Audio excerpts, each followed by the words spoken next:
നമുക്ക് വചനത്തിലേക്ക് നോക്കുന്നതിന് മുമ്പായിട്ട് ഒരു വാക്കുകൂടി നമുക്ക് കണ്ണടച്ച് പ്രാർത്ഥിക്കാം. സ്നേഹം നിറഞ്ഞ പിതാവേ, യേശുവേ, അവിടുന്ന് ഞങ്ങളുടെ മധ്യത്തിലുണ്ടല്ലോ. ഞങ്ങൾ ദൂരവേ ആയിരിക്കുന്നുവെങ്കിലും കർത്താവ് അവിടുത്തെ മുമ്പാകെ അവിടുത്തെ പാദപീഠത്തെങ്കിൽ കർത്താവ് ഞങ്ങളായിരിക്കുന്നു. ഈ സകല ഭൂമിയും അവിടുത്തെ പാദപീഠമാണല്ലോ. കർത്താവേ, അവിടുത്തെ പാദപീഠത്തിലേക്ക് ചേർന്നിരിപ്പാൻ ആ ബദനിലെ മറിയം തിരഞ്ഞെടുത്തതുപോലെ ആ ഒരു ലംസം തിരഞ്ഞെടുക്കും ഞങ്ങളെ ഓരോരുത്തരെയും സഹായിച്ചാട്ടെ. കർത്താവേ, ഞങ്ങളുടെ ശ്രദ്ധയും വിശ്വാസ നായകനും പൂർത്തി വരുത്തുന്നതിനുമായ യേശുവിലേക്ക് തന്നെ നോക്കുവാൻ ഞങ്ങളെ സഹായിക്കണമെന്ന് പ്രാർത്ഥിക്കുന്നു. അങ്ങയിൽ നിന്ന് കേൾപ്പാൻ കർത്താവേ, അങ്ങേ ആ ഒരു വലിയ ആഗ്രഹത്തോടെ അങ്ങയെ കാണുവാനും കേൾപ്പാനും ഞങ്ങളെ സഹായിക്കണമെന്ന് പ്രാർത്ഥിക്കുന്നു. ഞങ്ങളുടെ ജീവിതത്തെ അങ്ങ് രൂപാന്തരപ്പെടുത്തണമേ കർത്താവേ. അങ്ങേപ്പോലെ ആയിത്തീരുവാന് അവിടുത്തെ അതേ ഭാവം തന്നെ ഞങ്ങളിലും വന്ന് നിറയട്ടെ. അവിടുത്തെ താഴ്മയും സൗമ്യതയും കാർക്കശ്യവും തീക്ഷ്ണതയും കർത്താവേ, ആ പിതാവിന് വേണ്ടി പരിപൂർണമായിട്ടും കർത്താവെ ചെലവിടപ്പെടുന്ന അവിടുത്തെ ആ പരിപൂർണ സമർപ്പണമെല്ലാം കർത്താവെ ഞങ്ങളുടെ ഹൃദയങ്ങളിൽ കർത്താവെ ആ ജീവൻ, നിത്യജീവൻ, ആ ജീവന്റെ നദികൾ കർത്താവെ പരിശുദ്ധാത്മാവിനാൽ വന്നൊഴുക്കണമേ എന്ന് പ്രാർത്ഥിക്കുന്നു. അവിടുത്തെ വചനത്തിൽ കർത്താവെ അങ്ങയെ കാണുവാനും കർത്താവെ നിത്യതയുടെ യാഥാർത്ഥ്യങ്ങൾ ഞങ്ങളുടെ അനുദിന ജീവിതത്തിൽ ഞങ്ങളത് യാഥാർത്ഥ്യമായി തീരുന്നതിന് വേണ്ടി ഞങ്ങൾ പ്രാർത്ഥിക്കുന്നു. ഞങ്ങളെ അങ്ങ് സഹായിച്ചാട്ടെ.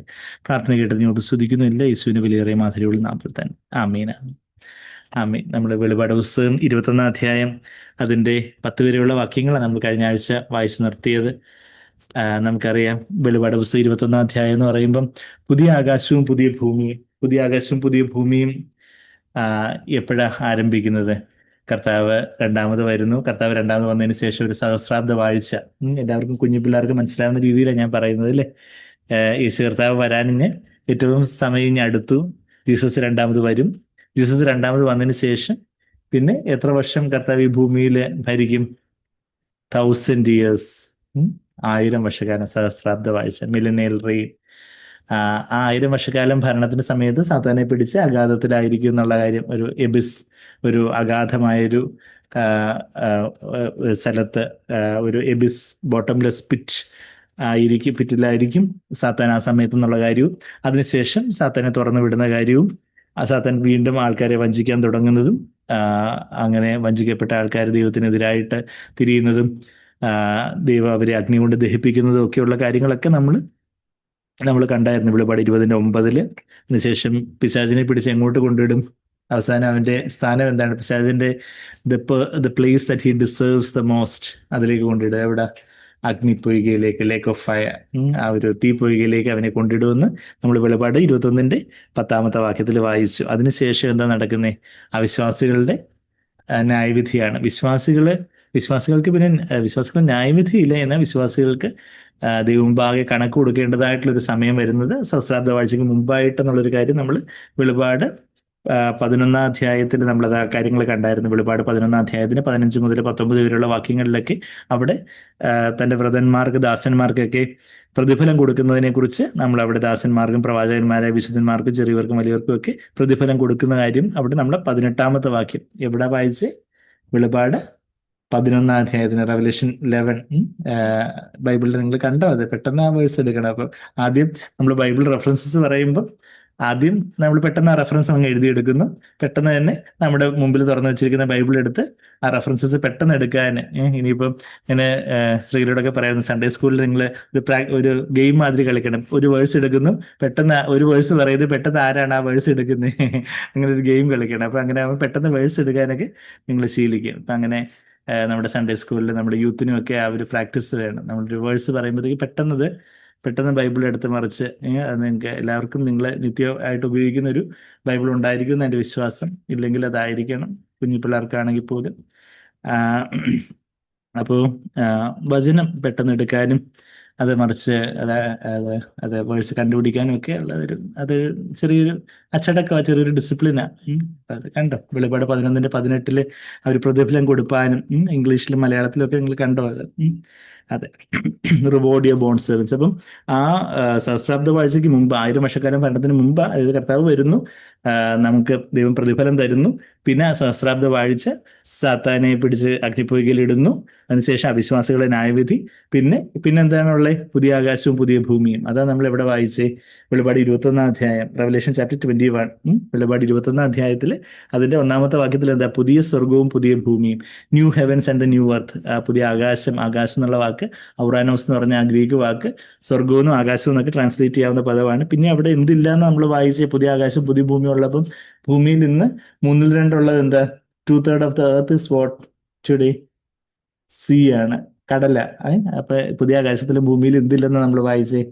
There is no longer any sea എന്ന് എവിടെ കണ്ടോ? ആ വേഴ്സ് കണ്ടോ? വെളിപാട് 21-ന്റെ എത്രാമത്തെ വേഴ്സാ? Verse 1. Did you see? Okay. അപ്പൊ അത് പറയുമ്പോൾ പെട്ടെന്ന് നമ്മൾ ആ വചനം എടുത്ത് ആ ഒരു വചനം പറയുമ്പോൾ ആ വചനത്തിൽ അങ്ങനെ തന്നെ ഉണ്ടോ എന്ന് നോക്കുന്ന ആരുടെ ശീലമാണ് നമ്മൾ ബൈബിൾ വായിക്കുന്നത്? ആരുടെ ശീലമാ? ഒരു ചർച്ചിലുള്ള സഹോദരങ്ങള് പൗലോസ് പ്രസംഗിച്ചപ്പോൾ ആ വചനങ്ങൾ അതുപോലെ തന്നെ ആണോ എന്ന് തിരുവെഴുത്ത് നിത്യവും ശോധന ചെയ്തു പോന്നു എന്നെവിടാ വായിക്കുന്നത്? എന്ന് ആരെക്കുറിച്ചാ പറയുന്നത്? ബെറിയൻസിനെ കുറിച്ച് പറയുന്നുണ്ട്. ബെറിയ, പീപ്പിൾ ഓഫ് ബെറിയ, ബെറോവയിലുള്ള സഭയിലുള്ളവർ. ആ ബെറോവയിലുള്ള സഭയിൽ ഉള്ളവരെ കുറിച്ചുള്ള റെഫറൻസ് എവിടെ? ആക്സ് 17, അപ്പോസ്തലപ്രവൃത്തി 11-ന്റെ 10-11 വാക്യങ്ങളാണ്. അപ്പോസ്തലപ്രവൃത്തി 10-ാം അധ്യായത്തിന്റെ 10-11 വാക്യങ്ങളിൽ പറയുന്ന ബെറോവയിലുള്ള സഹോദരങ്ങൾ they were more noble minded than the people of Thessalonica. ഞാൻ ആ വാക്യം പെട്ടെന്ന് എടുക്കാം. നമ്മളുടെ ഈ ബൈബിൾ സ്റ്റഡീസും കാര്യങ്ങളും ഒക്കെ എന്തോ ഒരു ചടങ്ങ് മാതിരി, എന്തോ ഒരു സഭയുടെ ഒരു മീറ്റിംഗ് ഉണ്ട്, അതിനിപ്പോൾ കയറിയില്ലെങ്കിൽ സഹോദരൻ പിന്നെയും കുത്തി കുത്തി ചോദിക്കുക, അതുകൊണ്ട് അങ്ങ് കയറിയേക്കാം, അങ്ങനെയുള്ളൊരു ലാഘവത്തിലാണോ? അതോ നമുക്ക് യഥാർത്ഥത്തിൽ കർത്താവിന്റെ വചനത്തിൽ നിന്ന് കൂടുതൽ അറിയുവാനും കർത്താവിനെ തന്നെ അതിലൂടെ അറിയുവാനും ഒക്കെ ഉള്ളൊരു ദാഹവും വാഞ്ചയൊക്കെ ഉണ്ടോ? അതോ ഇതൊരു ചടങ്ങാചാരം എന്ന് തമിഴിലൊരു വാക്കാ ചടങ്ങാചാരം എന്ന് പറയും. നമ്മൾ ചടങ്ങ്, റിച്വൽ എന്ന് പറയും.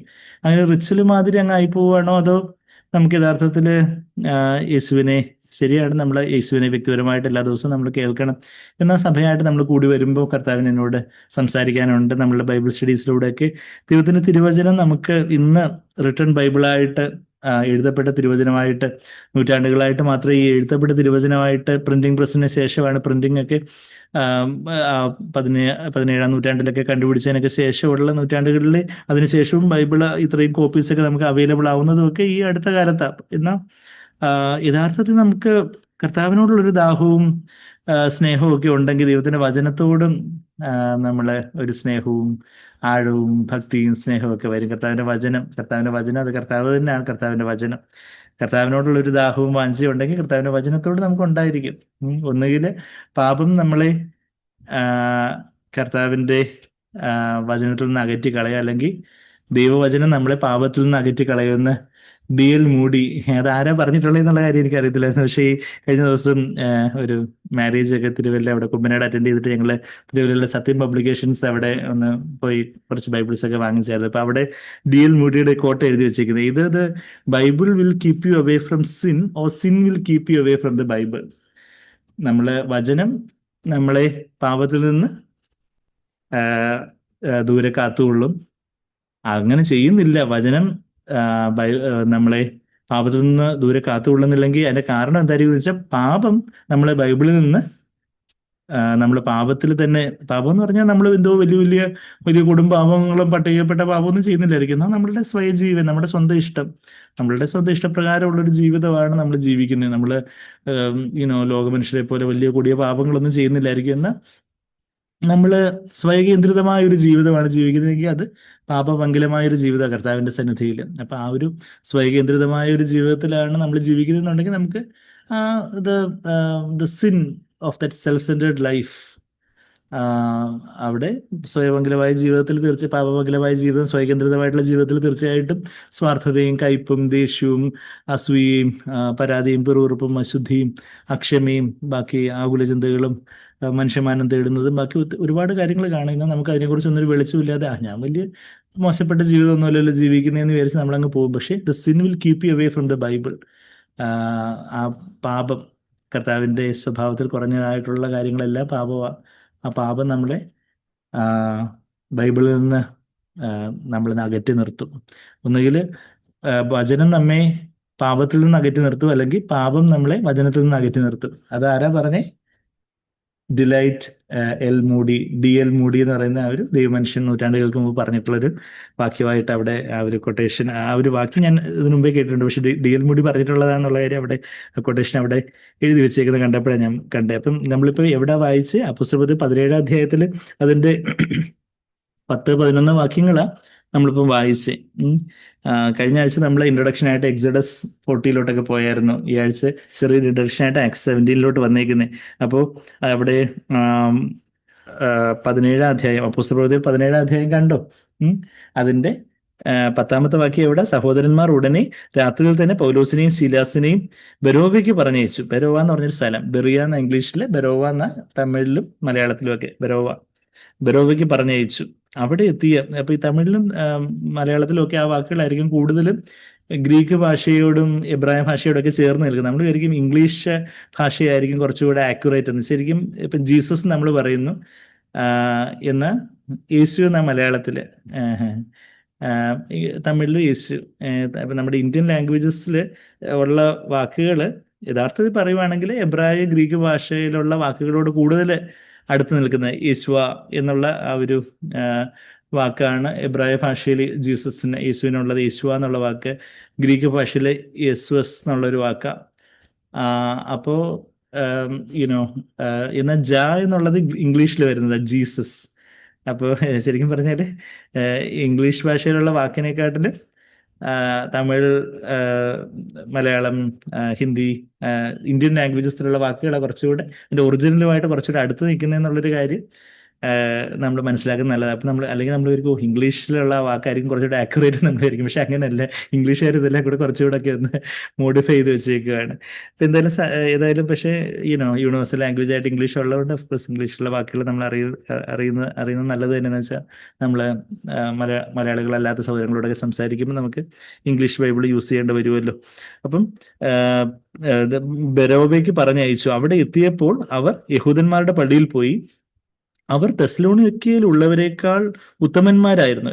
യഹൂദന്മാരുടെ പള്ളിയിലാണ്, എന്നാൽ തെസ്സലോനിക്കയിൽ ഉള്ളവരെക്കാട്ടിലും ഉത്തമന്മാരും. ദൈവ മോ നോബിൾ മൈൻഡഡ് എന്ന പരിശുദ്ധാത്മാവ് ആരെക്കുറിച്ച് പറയുന്നത്? ഈ എവിടെയുള്ളവരെ കുറിച്ച് പറയുന്നേ?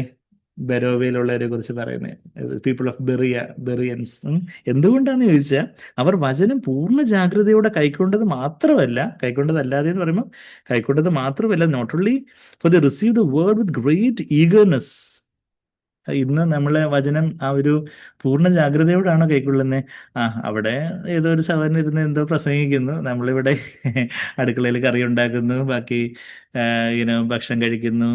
വീഡിയോ ഓഫ് ചെയ്ത് വെച്ചാൽ മതി. ഓൺലൈൻ മീറ്റിംഗ് ആണ്, നമുക്ക് പല കാര്യങ്ങളൊക്കെ ചെയ്യാം, എന്തെങ്കിലുമൊക്കെ പല കാര്യങ്ങളൊക്കെ ചെയ്യാം. അങ്ങോട്ട് നോക്കിയിരിക്കാം, ഇങ്ങോട്ട് നോക്കിയിരിക്കാം, ഉറങ്ങിപ്പോവാം. അങ്ങനെയാണോ? അങ്ങനെ ആയിരുന്നില്ല അവര് പൂർണ്ണ ജാഗ്രതയോടെ, അവർക്ക് അതിനായിട്ടുള്ളൊരു ജാഗ്രത ഉണ്ടായിരുന്നു, തീക്ഷ്ണത ഉണ്ടായിരുന്നു. ദേ receive the word with great eagerness because the word was Jesus himself. യഥാർത്ഥത്തിൽ ഒരു അഭിഷേകം ചെയ്യപ്പെട്ട വചനം എന്ന് പറഞ്ഞാൽ അത് യേശു തന്നെയാണ്. ഞാൻ ഇപ്പോഴും ഓർക്കുന്നുണ്ട്, ഒരു യൂത്ത് ക്യാമ്പിൽ ഞാൻ എന്നോ അത് പറഞ്ഞിട്ടുണ്ടെന്ന്. ഒരു യൂത്ത് ക്യാമ്പിൽ ഞാനന്ന് യൂത്തായിരുന്നു. അപ്പം യൂത്ത് ക്യാമ്പിൽ എൻ്റെ റോയിൽ ഇരുന്നുള്ള 2-3 അപ്പുറം ഇതുള്ള ഒരു യുവ സഹോദരന് അവിടെ സഹോദരൻ ആരോ വചനം ഷെയർ ചെയ്യുവാണ്. അപ്പോൾ ഇവിടെ ഈ സഹോദരൻ ഇരുന്ന് ഏതാണ്ട് പടം വരയ്ക്കുകയോ ഏതാണ്ട് കാക്കരി കൂക്കരി കാണിക്കുകയൊക്കെ ചെയ്യുന്നു. അപ്പം ഞാൻ പെട്ടെന്ന് തന്നെ പുള്ളിക്കാരനോട് തോണ്ടിയിട്ട് പറഞ്ഞു, ഡോണ്ട് ഡു ദാറ്റ്. മീറ്റിങ്ങിനിടയിൽ തന്നെ ശല്യം ഉണ്ടാക്കാതെ നമ്മൾ എൻ്റെ ഇത് കണ്ടുകൊണ്ട് പുള്ളി അതങ്ങ് അപ്പം നിർത്തി. ആൻഡ് അത് മീറ്റിങ്ങിന് ശേഷം ഞാൻ എന്നെക്കാട്ട് ഇളയ ആളായതുകൊണ്ട് ഞാൻ മീറ്റിങ്ങിന് ശേഷം പുള്ളിയോട് ഞാൻ പറഞ്ഞു, വചനം എന്ന് പറഞ്ഞാൽ ഞാൻ I was just youth, I was unmarried. ഞാൻ അന്ന് യുവാവായിരുന്നു. യൂത്ത് ക്യാമ്പിലൊരു മെമ്പറായിട്ട് ഞാൻ അറ്റൻഡ് ചെയ്യുക. പക്ഷേ അപ്പം ആ ഒരു ലാഘവത്തോടെ വചനം ഷെയർ ചെയ്യുന്ന സമയത്ത്, ഇനിയിപ്പോൾ ആര് എന്തോ ഷെയർ ചെയ്യട്ടെ, എങ്കിലും അവിടെ വചനം ഒരാൾ ഷെയർ ചെയ്യുക, ആ സമയത്ത് ഒരു ലാഘവത്തോടെ ആ ഒരു ഇരിക്കുമ്പോൾ ഞാൻ ആ സഹോദരനോട് പറഞ്ഞു, മനെ ഇത് എന്താ വചനം എന്ന് പറഞ്ഞാൽ യേശു ക്രിസ്തു തന്നെ, യേശു തന്നെ വചനം, യേശു തന്നെയാണ് വചനം. യോഹന്നാൻ 1-ാം അധ്യായത്തിന് 14-ാമത്തെ വാക്യത്തിൽ എന്താ? John 1:14 the word became flesh and that was Jesus. അല്ലേ? യേശുവാണ് വചനം ജഡമായി തീർന്നവൻ. അപ്പൊ ആ വചനം, ദൈവത്തിന് അഭിഷേകമുള്ള ആ വചനം, ശരിയാണ്, ചിലപ്പം എല്ലാ സഹോദരങ്ങളും ഏറ്റവും ഒരേപോലുള്ള അഭിഷേകമൊന്നും ആയിരിക്കത്തില്ല, ഏറ്റക്കുറച്ചുകളൊക്കെ കാണും. പക്ഷെ എങ്കിലും വചനമാണ് അവിടെ ഷെയർ ചെയ്യപ്പെടുന്നത്. അതിൻ്റെ ഒരു ബഹുമാനം, അതിൻ്റെ ഒരു റെവറൻസ്, അതിൻ്റെ ഒരു ഭയഭക്തി, യുനോ. അപ്പൊ ആ ഒരു കാര്യം പറഞ്ഞു പുള്ളി അത് നല്ല സ്പിരിറ്റിൽ എടുത്തുന്ന എൻ്റെ വിശ്വാസം. പക്ഷെ ഇപ്പൊ ആ സഹോദരൻ നമ്മുടെ ചർച്ചിലുള്ള നമ്മുടെ ഏതോ ഒരു, കൂടുതൽ പറയുന്നില്ല, പക്ഷെ ഏതൊരു പിന്നെ അങ്ങ് വിട്ടുപോയെന്നൊക്കെ ഞാൻ കേട്ടിട്ടുള്ളത്. ഈ കാരണം കൊണ്ട് വിട്ടുപോയതൊന്നുമല്ല കേട്ടോ. വേറെ മേ ബി ഇങ്ങനെ പലരും അങ്ങനെ അവര് കുറച്ചു കാലം കഴിയുമ്പോൾ അവർക്ക് അവരുടേതായ രീതിയിൽ നമ്മുടെ ചേർച്ചിന്റെ സ്റ്റാൻഡേർഡോ കാര്യങ്ങളോ ഒന്നും പറ്റാതെയൊക്കെ അങ്ങ് പല കാരണങ്ങളും കൊണ്ടൊക്കെ വിട്ടുപോകുന്ന ആൾക്കാരുണ്ടല്ലോ. അപ്പം ഇപ്പം അദ്ദേഹം എന്തെങ്കിലും തിരിച്ചു വരട്ടെ എന്ന് എൻ്റെ പ്രാർത്ഥനയുള്ളൂ. പക്ഷെ ഞാൻ പറഞ്ഞു വെച്ചാൽ ആ ഒരു ലാഘവം എന്നാൽ ആ പയ്യന് ആ ഒരു യഥാർത്ഥത്തിൽ പുള്ളി കൺവിക്റ്റഡ് ആയിട്ട് മാനസാന്തരപ്പെട്ടോന്ന് എനിക്ക് അറിയത്തില്ല. പക്ഷെ എൻ്റെ ഇടയ്ക്ക് ഒന്നും തർക്കിക്കാനും അതിക്കാനൊന്നും വന്നില്ല. അങ്ങനെ എന്തെങ്കിലും വന്നായിരുന്നെങ്കിൽ ഞാൻ എന്തായാലും എൽഡേഴ്സിനോട് പറഞ്ഞു തന്നെ എന്ന് പറയുന്നുള്ള കാര്യം പുള്ളിക്ക് അറിയാതുണ്ട്. പുള്ളി അതൊന്നും ചെയ്തില്ല. ഞാൻ വേറെ ആരോടും പറഞ്ഞതുമില്ല. ഞാൻ നിങ്ങളോട് പറയുമ്പോൾ പോലും ആരുടെയും പേര് പറഞ്ഞുകൊണ്ടല്ല പറയുന്നത്. അപ്പം അല്ല, ഞാൻ പറഞ്ഞു വെച്ചാൽ, പക്ഷെ ആ ഒരു ആറ്റിറ്റ്യൂഡ്, ആ ഒരു മനോഭാവം, പക്ഷേ എനിക്കത് ഭയങ്കര ഹൃദയഭേദകമായിട്ട് തോന്നി. ഞാൻ പരിഹാരത്തു നിന്നോ വെല്ലൂരിൽ നിന്നൊക്കെ വളരെ വില കൊടുത്ത് ഇതിനു വേണ്ടി ട്രെയിനൊക്കെ കയറിയൊക്കെ ആയിരിക്കും യൂത്ത് ക്യാമ്പിൽ വന്ന് അറ്റൻഡ് ചെയ്യുന്നത്. എന്നാൽ ഇവിടെ ഉള്ള പിള്ളേരെ ഈ ഒരു ലാഘവത്തോടെ വചനത്തിന് മുമ്പാകെ ആയിരിക്കുമ്പോൾ നമുക്കതൊരു ഈ ചങ്കി തുളച്ച് കയറുന്ന നമുക്ക് തോന്നും. എന്നാൽ ഇന്നും വചനത്തിന്റെ ഇപ്പൊ നമുക്ക് ബൈബിൾ സ്റ്റഡി ഉണ്ട് എന്ന ആ സമയത്ത് തന്നെ എത്ര യുനോ വേറെ കോച്ചിങ് ക്ലാസ്സോ അതൊക്കെ അത് പേരൻസിന് തന്നെ അതിനെക്കുറിച്ചുള്ളൊരു ഗൗരവം ഉണ്ടോ എന്ന് എനിക്ക് അറിയത്തില്ല. പക്ഷേ പല ആഴ്ചയിൽ ഒരു നമ്മൾ ഒത്തിരി ഇടദിവസത്തെ മീറ്റിംഗ് എല്ലാം കട്ട് ചെയ്ത് ഒരു മീറ്റിംഗ് ആക്കിയത് തന്നെ എല്ലാവർക്കും അത് ജാഗ്രതയോടെ, വെറുതെ ഒരു ചടങ്ങായിട്ടായി പോകാതെ എല്ലാവരും ജാഗ്രതയോടെ അതിൽ അറ്റൻഡ് ചെയ്യാൻ വേണ്ടിയാണ് നമ്മൾ മീറ്റിംഗ്സിന്റെ എണ്ണം തന്നെ കട്ട് ഷോട്ട് ചെയ്ത് ആഴ്ചയിൽ ഒരു മീറ്റിംഗ് ഒക്കെ ആകുമ്പോൾ അതിനായിട്ട് നമ്മളെല്ലാം പ്രയോറിറ്റൈസ് ചെയ്ത് നമ്മുടെ ഡ്യൂട്ടിയോ കാര്യങ്ങളോ ഒക്കെ ഉണ്ടെങ്കിൽ നമുക്ക് എത്രയോ ഡ്യൂട്ടി എടുക്കാനുള്ള സമയമുണ്ട്. ഡ്യൂട്ടിയും കാര്യങ്ങളും ഒക്കെ പ്രയോറിറ്റൈസ്, ശരിയാണ്, പറ്റാത്ത ചില സാഹചര്യങ്ങൾ ഉണ്ടായിരിക്കും. ഞാൻ ആരെയും കല്ലെറിയാനോ ഒന്നുമല്ല. പക്ഷേ എങ്കിലും കഴിവതും പറ്റുന്നിടത്തോളം, ഞാൻ അങ്ങനെ ചെയ്തിട്ടുള്ള ഒരാളായതുകൊണ്ട് ഞാൻ അങ്ങനെ പറയുന്നില്ല. ഞാനത് ചെയ്തിട്ടില്ലായിരുന്നെങ്കിൽ എനിക്കത് പറയാനുള്ള ആത്മീയാധികാരമില്ല. ഞാൻ PG ചെയ്യുന്ന സമയത്തും MBBS ചെയ്യുന്ന സമയത്തും MD ചെയ്യുന്ന സമയത്തും DPG ചെയ്യുന്ന സമയത്തും ദൈവം എൻ്റെ വിറ്റ്നസ് ആണ്. കഴിയുന്നതിന് പരമാവധി, ശരിയാണ്, ചിലപ്പോൾ നമുക്ക് ഡ്യൂട്ടി അഡ്ജസ്റ്റ് ചെയ്യാനും പറ്റാത്ത അതുപോലൊക്കെയുള്ള ചില സാഹചര്യങ്ങൾ വരും. എങ്കിൽ പോലും എനിക്ക് വളരെ ഹൃദയം മിങ്ങിക്കൊണ്ടായിരിക്കും ചർച്ചിൽ ഒരു മീറ്റിംഗ്, വലിയൊരുത്തെ ഒരു മീറ്റിംഗ് ആവട്ടെ. അപ്പം ഞാൻ അവിടെ ചർച്ചിലെ റെസ്പോൺസിബിലിറ്റി ഉണ്ടായതുകൊണ്ടല്ല പറഞ്ഞ, I was just A member. പക്ഷേ ഒരു മീറ്റിംഗ് ചിലപ്പോൾ എനിക്ക് അവിടെ സംസാരിക്കാനോ പ്രാർത്ഥിക്കാനോ പോലും ഒരു സമയം പോലും കിട്ടത്തില്ലായിരിക്കും ആ മീറ്റിങ്ങിന്. പക്ഷേ എങ്കിൽ പോലും ചർച്ചിൽ ഒരു മീറ്റിംഗ് മിസ്സാവുന്ന കാര്യം എന്ന് പറഞ്ഞാൽ എനിക്കത് വളരെ ഒരു വേദന ഉണ്ടാക്കുന്ന കാര്യമായിരുന്നു. കഴിവതും യുനോ യുനോ അതുപോലെ അത് അവിടെയുള്ള ഏത് സൗകര്യങ്ങളോട് ചോദിച്ചാൽ, നിങ്ങൾക്ക് സംശയം ഉണ്ടെങ്കിൽ വലിയവരുള്ള സൗകര്യങ്ങളോട് ചോദിച്ചാൽ മതി. ആരെങ്കിലും നിങ്ങൾ കാണുവാണെങ്കിൽ എങ്ങനെയായിരുന്നു ഈ സഹോദരൻ, അല്ലെങ്കിൽ ഞാൻ തിരുവനന്തപുരത്ത് ഉണ്ടായിരുന്ന സമയത്ത്, അല്ലെങ്കിൽ പരിയാരത്ത് ഉണ്ടായിരുന്ന സമയത്ത്, പിന്നെ കൂത്തുപറമ്പിലായിരുന്നു സഭ ഉണ്ടായിരുന്നത്. ആ കൂത്തുപറമ്പിലുള്ള സഭ പോലും 55 കിലോമീറ്റർ 3 ബസ് മാറി കയറി എങ്ങനെ പോയിരുന്നു എന്നുള്ള കാര്യമൊക്കെ, ഈവൻ ബന്ദിന്റെ സമയത്ത് പോലും, അന്ന് ഹർത്താൽ എന്നൊക്കെ പറഞ്ഞ് ബന്ദ് എന്നൊക്കെ പറഞ്ഞ സമയത്ത് വണ്ടി ഇല്ലാതിരുന്ന സമയത്ത് പോലും ജീപ്പിന്റെ പുറകെ കയറിപ്പോയ കഥയൊക്കെ പറഞ്ഞിട്ടുണ്ട്. ഈവൻ എനിക്ക് പോയി വരാൻ കാശ് തികയാത്ത സമയത്ത് ഞാൻ 10 കിലോമീറ്റർ നടന്ന് വന്ന കാര്യമൊക്കെയും ഞാൻ പലപ്പോഴും പറഞ്ഞിട്ടുണ്ട്. എന്തിനാ പറഞ്ഞു വെച്ചാൽ വേറൊന്നുമല്ല, അത് എങ്കിലും ആർക്കെങ്കിലും ഒക്കെ ഒരു ഹൃദയത്തിൽ കുത്തുകൊണ്ട് അവർക്ക് ദൈവവചനത്തെയും സഭായോഗങ്ങളെയും ഉപേക്ഷിക്കാതിരിക്കാൻ, അത് ആർക്കെങ്കിലും പ്രചോദനം, ഏതെങ്കിലും മക്കൾക്ക് അത് മനസ്സിലാവുന്നതിന് മുമ്പ് മാതാപിതാക്കൾക്ക് അതിനെക്കുറിച്ചുള്ള ഒരു ഗൗരവം ഉണ്ടെങ്കിൽ മക്കൾക്കും അതിനൊരു ഗൗരവം വരുത്തുള്ളൂ. മാതാപിതാക്കളും അതിനെക്കുറിച്ച് ന്യായീകരിച്ചുകൊണ്ടിരിക്കുന്നവരാകുമ്പം പിന്നെ നമുക്ക് പിന്നെ കൂടുതൽ പറയാനില്ല. അപ്പോൾ വെളിപാട് 21-ന്റെ 10-ാമത്തെ വാക്യം. അപ്പം നമ്മളിപ്പം പറഞ്ഞതെന്ന് വെച്ചാൽ, ബെറോബയിലെ സഹോദരങ്ങളെ നമ്മളൊന്ന് കണ്ടു. അവരെ തിരുവെഴുത്ത് ദിനംപ്രതി പൗലോസ് പ്രസംഗിച്ചപ്പോഴും ഞാൻ ആ വാക്യം ഒന്നുകൂടെ ഒന്ന് വായിച്ച്, അവർ മോർ നോബിൾ മൈൻഡഡ് എന്നുള്ളൊരു കാര്യമാണ്, അവർ ഉത്തമന്മാരായിരുന്നു എന്ന പരിശുദ്ധാത്മാവ് പറഞ്ഞിരിക്കുന്നത്. ഇന്ന് നമ്മളെക്കുറിച്ച് പരിശുദ്ധാത്മാവ് രേഖപ്പെടുത്തുവാണെങ്കിൽ നമ്മളെക്കുറിച്ച് എങ്ങനെയായിരിക്കും രേഖപ്പെടുത്തുന്നത്? അതുപോലെയുള്ള ഒരു പൂർണ്ണ ജാഗ്രതയോടെ കൈക്കൊണ്ടതല്ലാതെ, അപ്പോസ്തലപ്രവൃത്തികൾ 17-11 ഞാനിപ്പം വായിക്കുന്നത്. അത് അങ്ങനെ തന്നെയോ എന്ന് ദിനംപ്രതി തിരുവെഴുത്തുകളെ പരിശോധിച്ച് പോകുന്നു. ദിനംപ്രതി അന്ന് നമ്മളുടെ കൂട്ടി ഇന്ന് തിരുവെഴുത്തുകളൊന്നും അതുപോലെ ഈസിലി അവൈലബിൾ ഒന്നും അല്ലായിരുന്നു. എന്നാൽ സിനഗോഗുകളിലൊക്കെ ഉള്ള ചില കൈയെഴുത്ത് പ്രതികളും അതുപോലെ കോസ്റ്റ്ലി ആയിരുന്നു, അതുപോലെ വില കൂടിയ കാര്യങ്ങളായിരുന്നു കൈയെഴുത്ത് പ്രതികൾ തിരുവചനത്തിന്. അന്ന് അവർക്ക് പഴയ നിയമമേ ഉണ്ടായിരുന്നുള്ളൂ. എന്നാൽ അവരത് അതിൽ തന്നെ അങ്ങനെയാണോ പറഞ്ഞിരിക്കുന്നത് എന്നുള്ള കാര്യമൊക്കെ ദിനം പ്രതി എന്തെങ്കിലും ഇങ്ങനെ പരിശോധിച്ച് പോകുന്നില്ല. ദിനം പ്രതി daily examining the scriptures daily to see whether these things were so, ഈ പൗലോസ് പറയുന്നതൊക്കെ ശരിയാണോ. അപ്പൊ അതുകൊണ്ട് എന്ത് പറ്റിയെന്ന് വെച്ചാൽ, സാക്ബറിന്റെ ഭാഷയിൽ പറഞ്ഞാൽ എന്താ, there is no letter to the Bereans today. ഇന്ന് നമ്മൾ ബാക്കി തെസ്സലോനിക്കർക്ക് ലേഖനം എഴുതിയിട്ടുണ്ട്, ഗലാത്യർക്ക് ലേഖനം എഴുതിയിട്ടുണ്ട്, എഫേസർക്ക് എഴുതിയിട്ടുണ്ട്. എന്നാൽ ബെരോവക്കാർക്ക് എന്തെങ്കിലും ലേഖനം എഴുതിയിട്ടുണ്ടോ?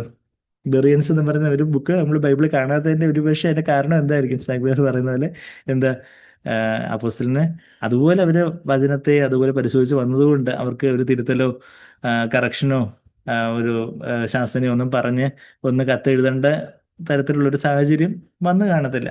അതുപോലെ അവര് ആ തിരുവെഴുത്തുകളെ അതുപോലെ വിലമതിച്ചതുകൊണ്ട് that is why there is no letter to the Bereans എന്ന് പറയുന്നത് പോലെ. അപ്പോൾ നമ്മളുടെ ജീവിതത്തിൽ ഇതെല്ലാം ഒരു വെല്ലുവിളിയായിട്ടായി തീരട്ടെ. അപ്പം ഞാൻ ഈ പറഞ്ഞു വരുന്നത് വെച്ചാൽ ആ ഒരു വചനത്തെ അതുപോലെ വിലമതിക്കുന്ന ഒരു കാര്യം ഒരു ചെറിയ ഇൻട്രൊഡക്ഷനായിട്ട് പറഞ്ഞതാ.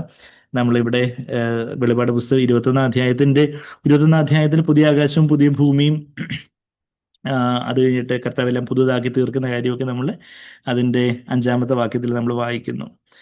അത് കഴിഞ്ഞിട്ട് 8-ാമത്തെ ആർക്കാണ് ഇതെല്ലാം അവകാശമാക്കി തീർക്കുന്നത്? 7-ാമത്തെ വാക്യം. ഇത് ഇപ്പോൾ വിൽപത്രം ആരുടെ പേരിലാണ് എഴുതി വെച്ചിരിക്കുന്നത് ചോദിച്ചാൽ 7-ാമത്തെ വാക്യത്തിൽ ആ വിൽപത്രം എന്താ എഴുതിയിരിക്കുന്നത്? ജയിക്കുന്നവർ, ഈ സാത്താനെ ജയിക്കുന്നവർ, ഈ ലോകവ്യവസ്ഥയെ ജയിക്കുന്നവർ. ലോകവ്യവസ്ഥ എന്ന് പറയുമ്പോൾ കൺമോഹം, ജഡമോഹം, ജീവനത്തിന്റെ പ്രതാപം. മനുഷ്യമാനം തേടുന്നതാണ് ജീവനത്തിന്റെ പ്രതാപം.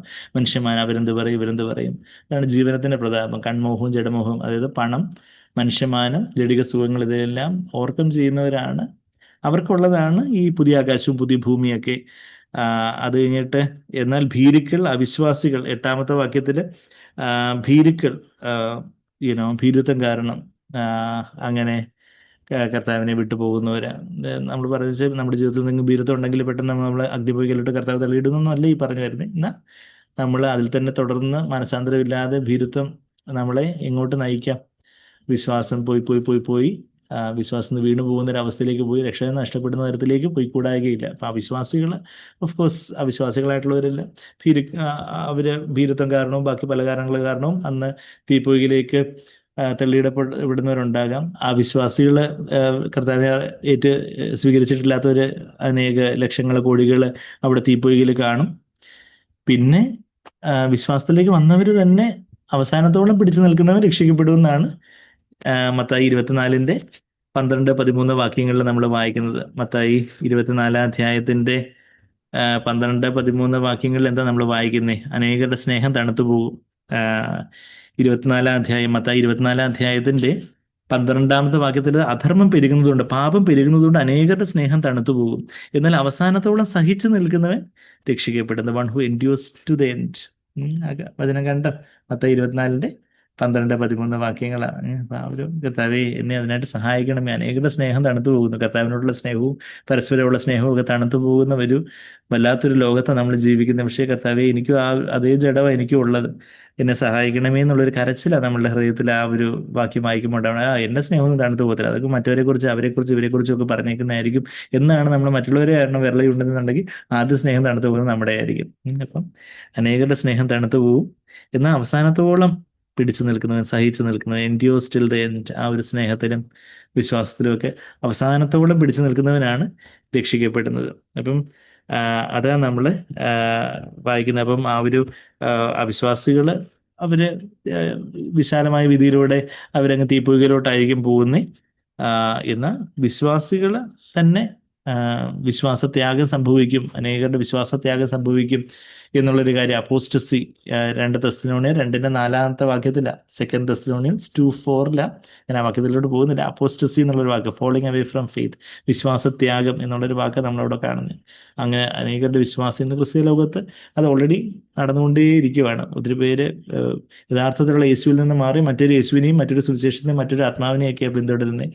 അപ്പോൾ അവർ യഥാർത്ഥത്തിലുള്ള വിശ്വാസത്തിൽ നിന്നൊക്കെ വീണ് വേറെ ഏതോ യേശുവിനെയൊക്കെ പിൻപറ്റിക്കൊണ്ടിരിക്കുക. അതായത് ഈ സ്വന്തം ഇഷ്ടത്തെ മരിപ്പിക്കാനും സ്വന്തം ഇഷ്ടത്തെ അടിയറവ് പറയാതെ നിങ്ങളുടെ ഇഷ്ടപ്രകാരം ജീവിച്ച പിന്നെ യേശുവിനെ കൂടെ അങ്ങ് വിളിച്ച് ദശാംശമൊക്കെ തന്ന് കുറച്ച് സ്പ്രിങ് പോലെ ചാടിത്തുള്ളി എന്തെങ്കിലുമൊക്കെ ഭാഷയൊക്കെ പറഞ്ഞ് ഉറഞ്ഞതുള്ളി ദശാംശമൊക്കെ കൊടുത്ത് അന്യഭാഷയിൽ കൈകൊട്ടി ഇങ്ങനെ സോക്കോളുടെ ആരാധനയൊക്കെ ചെയ്ത് പോയിക്കോളൂ, സ്വർഗത്തിലേക്ക് നേരെ അങ്ങ് എടുക്കപ്പെടും എന്ന് പറയുന്ന ഒരു മറ്റൊരു യേശുവും മറ്റൊരു സുവിശേഷവും മറ്റൊരു ആത്മാവും ഒക്കെ പ്രചാരമായിട്ടുള്ളൊരു ക്രിസ്തീയം എന്ന് പറയുന്ന ഒരു ലോകത്ത്, ബാബിലോണിയ ലോകത്ത് ബാബിലോൺ ലോകമാണ് നമ്മുടെ ചുറ്റും ഉള്ളത്. അപ്പം അങ്ങനെ ഭീരുക്കളും അവിശ്വാസികളും, അതാ നമ്മൾ ഇവിടെ എപ്പോഴാണ് കറണ്ട് ലൊക്കേഷൻ ഇപ്പോൾ എവിടെ?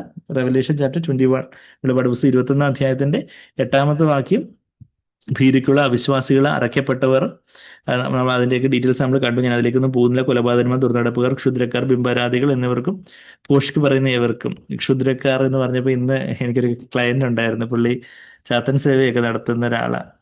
അപ്പം പുള്ളി ഇവിടെ അടുത്ത് ഒരു അക്രൈസ്തവമായ ബാക്ക്ഗ്രൗണ്ടിൽ നിന്ന്, അപ്പോൾ അങ്ങനെയൊക്കെയുള്ള പുള്ളി പറയുമായിരുന്നു, ഡോക്ടറെ പുള്ളി ഒരു സിദ്ധൻ, വ്യാജ സിദ്ധൻ മാതിരിയൊക്കെ കുറച്ച് പ്രശസ്തമാണെന്നൊക്കെ പറഞ്ഞു. എനിക്കറിയത്തില്ലായിരുന്നു. പുള്ളിയുടെ കൂടെ പറയുന്ന പുള്ളി ഭയങ്കര പ്രശസ്തമായിട്ടുള്ളൊരു സിദ്ധനാണ്, എല്ലാവരും പ്രശ്നങ്ങളൊക്കെ പരിഹരിക്കാൻ വേണ്ടി പുള്ളിയുടെ അടുത്തേക്ക് വരുന്നത് എന്നുള്ളൊരു കാര്യം. അപ്പോൾ അത് കഴിഞ്ഞിട്ട് പക്ഷെ പുള്ളി വല്ലാതൊരു നിരാശയിലാണ് ഉള്ളത്. അപ്പോൾ ഞാൻ മദ്യപാനവും വല്ലാത്തൊരു നിരാശ, ഭയങ്കര ഒപ്രഷനിലാണ് ഉള്ളത്.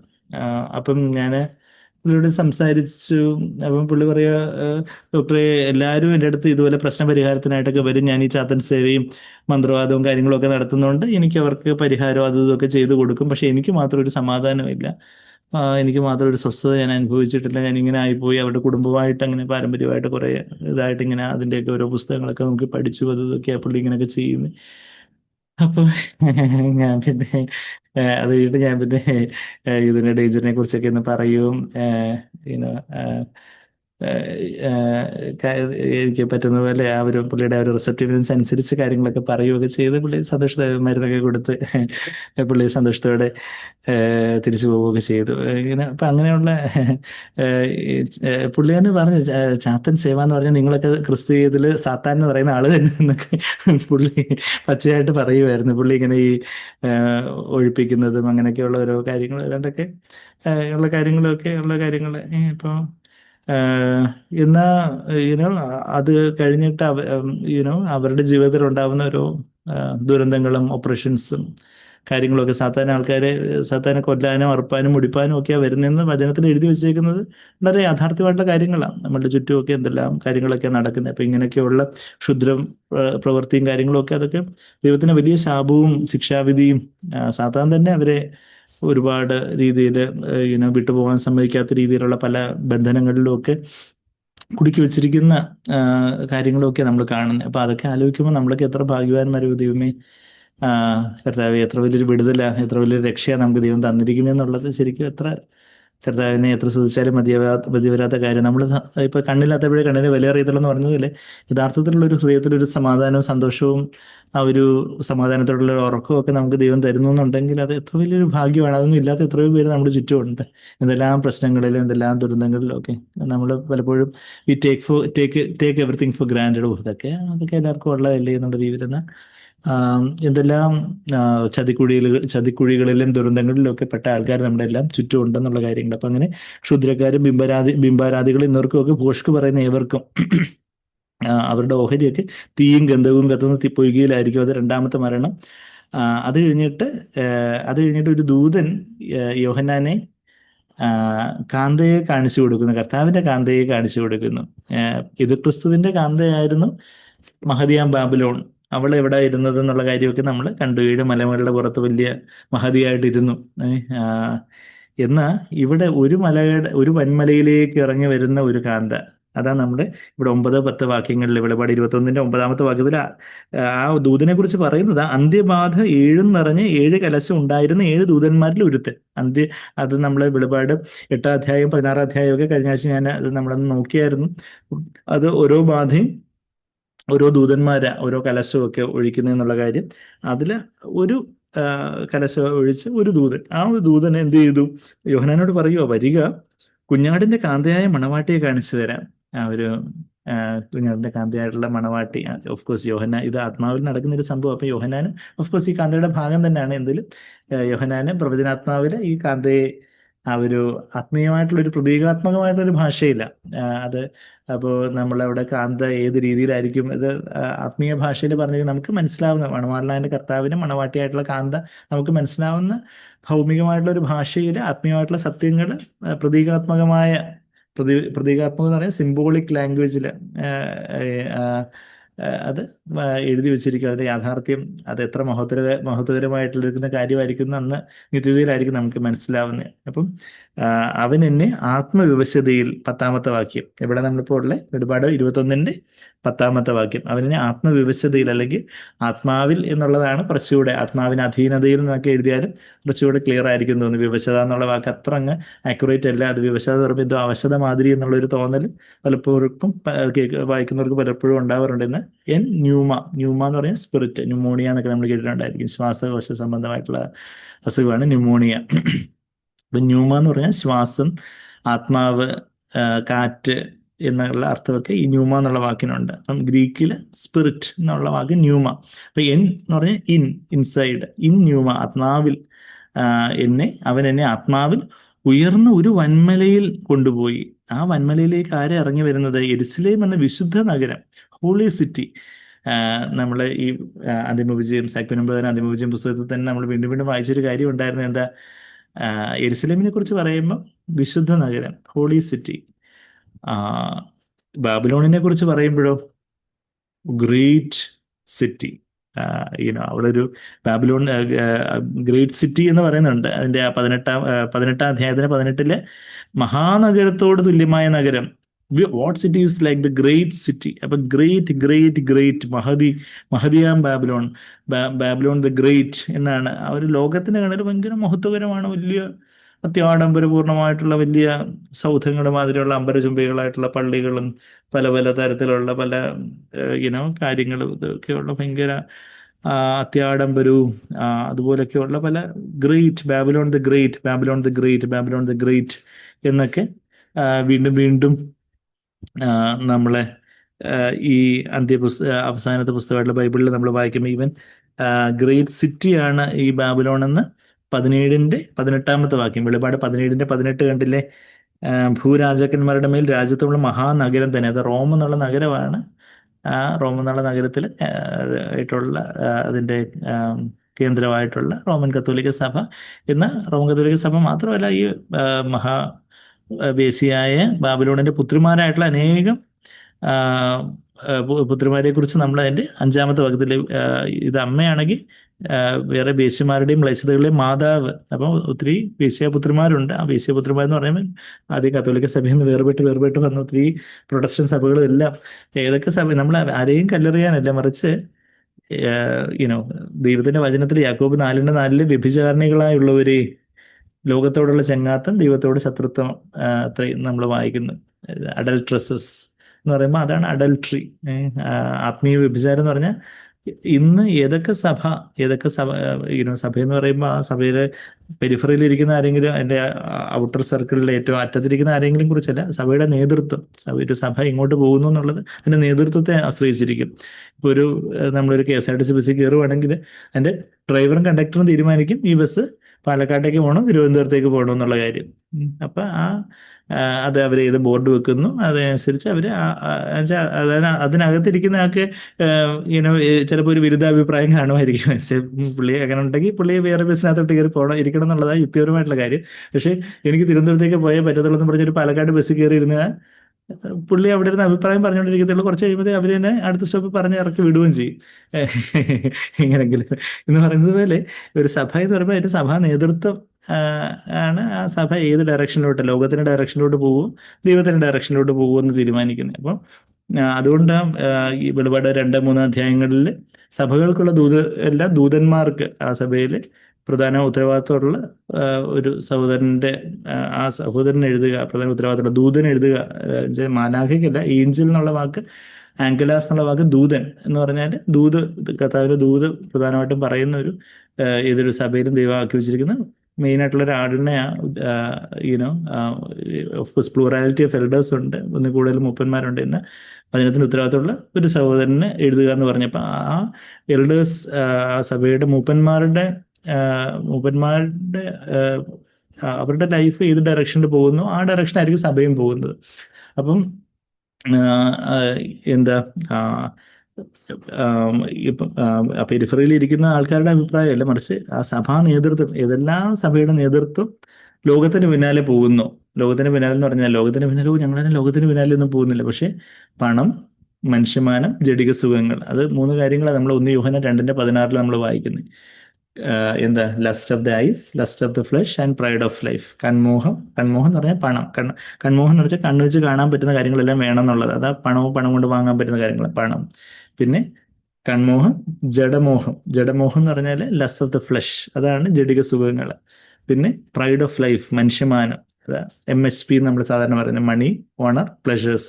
ഈ മൂന്ന് കാര്യങ്ങൾക്ക് പിന്നാലെ ഏതൊക്കെ സഭാ നേതൃത്വം പോകുന്നു ആ സഭകൾ ഇനിയിപ്പം ഏത് ലേബലിൽ അറിയപ്പെട്ടാലും അത് ബാബിലോണിയ സഭകളാണ്. ഇത് ഈ വേശ്യാപുത്രന്മാരിൽ പെടുന്ന കാര്യങ്ങളാണ്. എന്നാൽ ഏതൊക്കെ സഭകൾ അതിന് നേരെ ഓപ്പോസിറ്റായിട്ട് കർത്താവിന്റെ വിശുദ്ധിയിലേക്കും കർത്താവിനുള്ള കൂട്ടായ്മയിലേക്കും പുറമെ പറയുന്നത് മാത്രമല്ല, ദൈവരാജ്യ വാക്കുകളെല്ലാം ശക്തിയിൽ എത്രയെന്ന് 1 കൊരിന്ത്യർ 4:20 നമ്മൾ വായിക്കുന്നുണ്ട്. 1 Corinthians 4:20 എന്താ വായിക്കുന്നത്?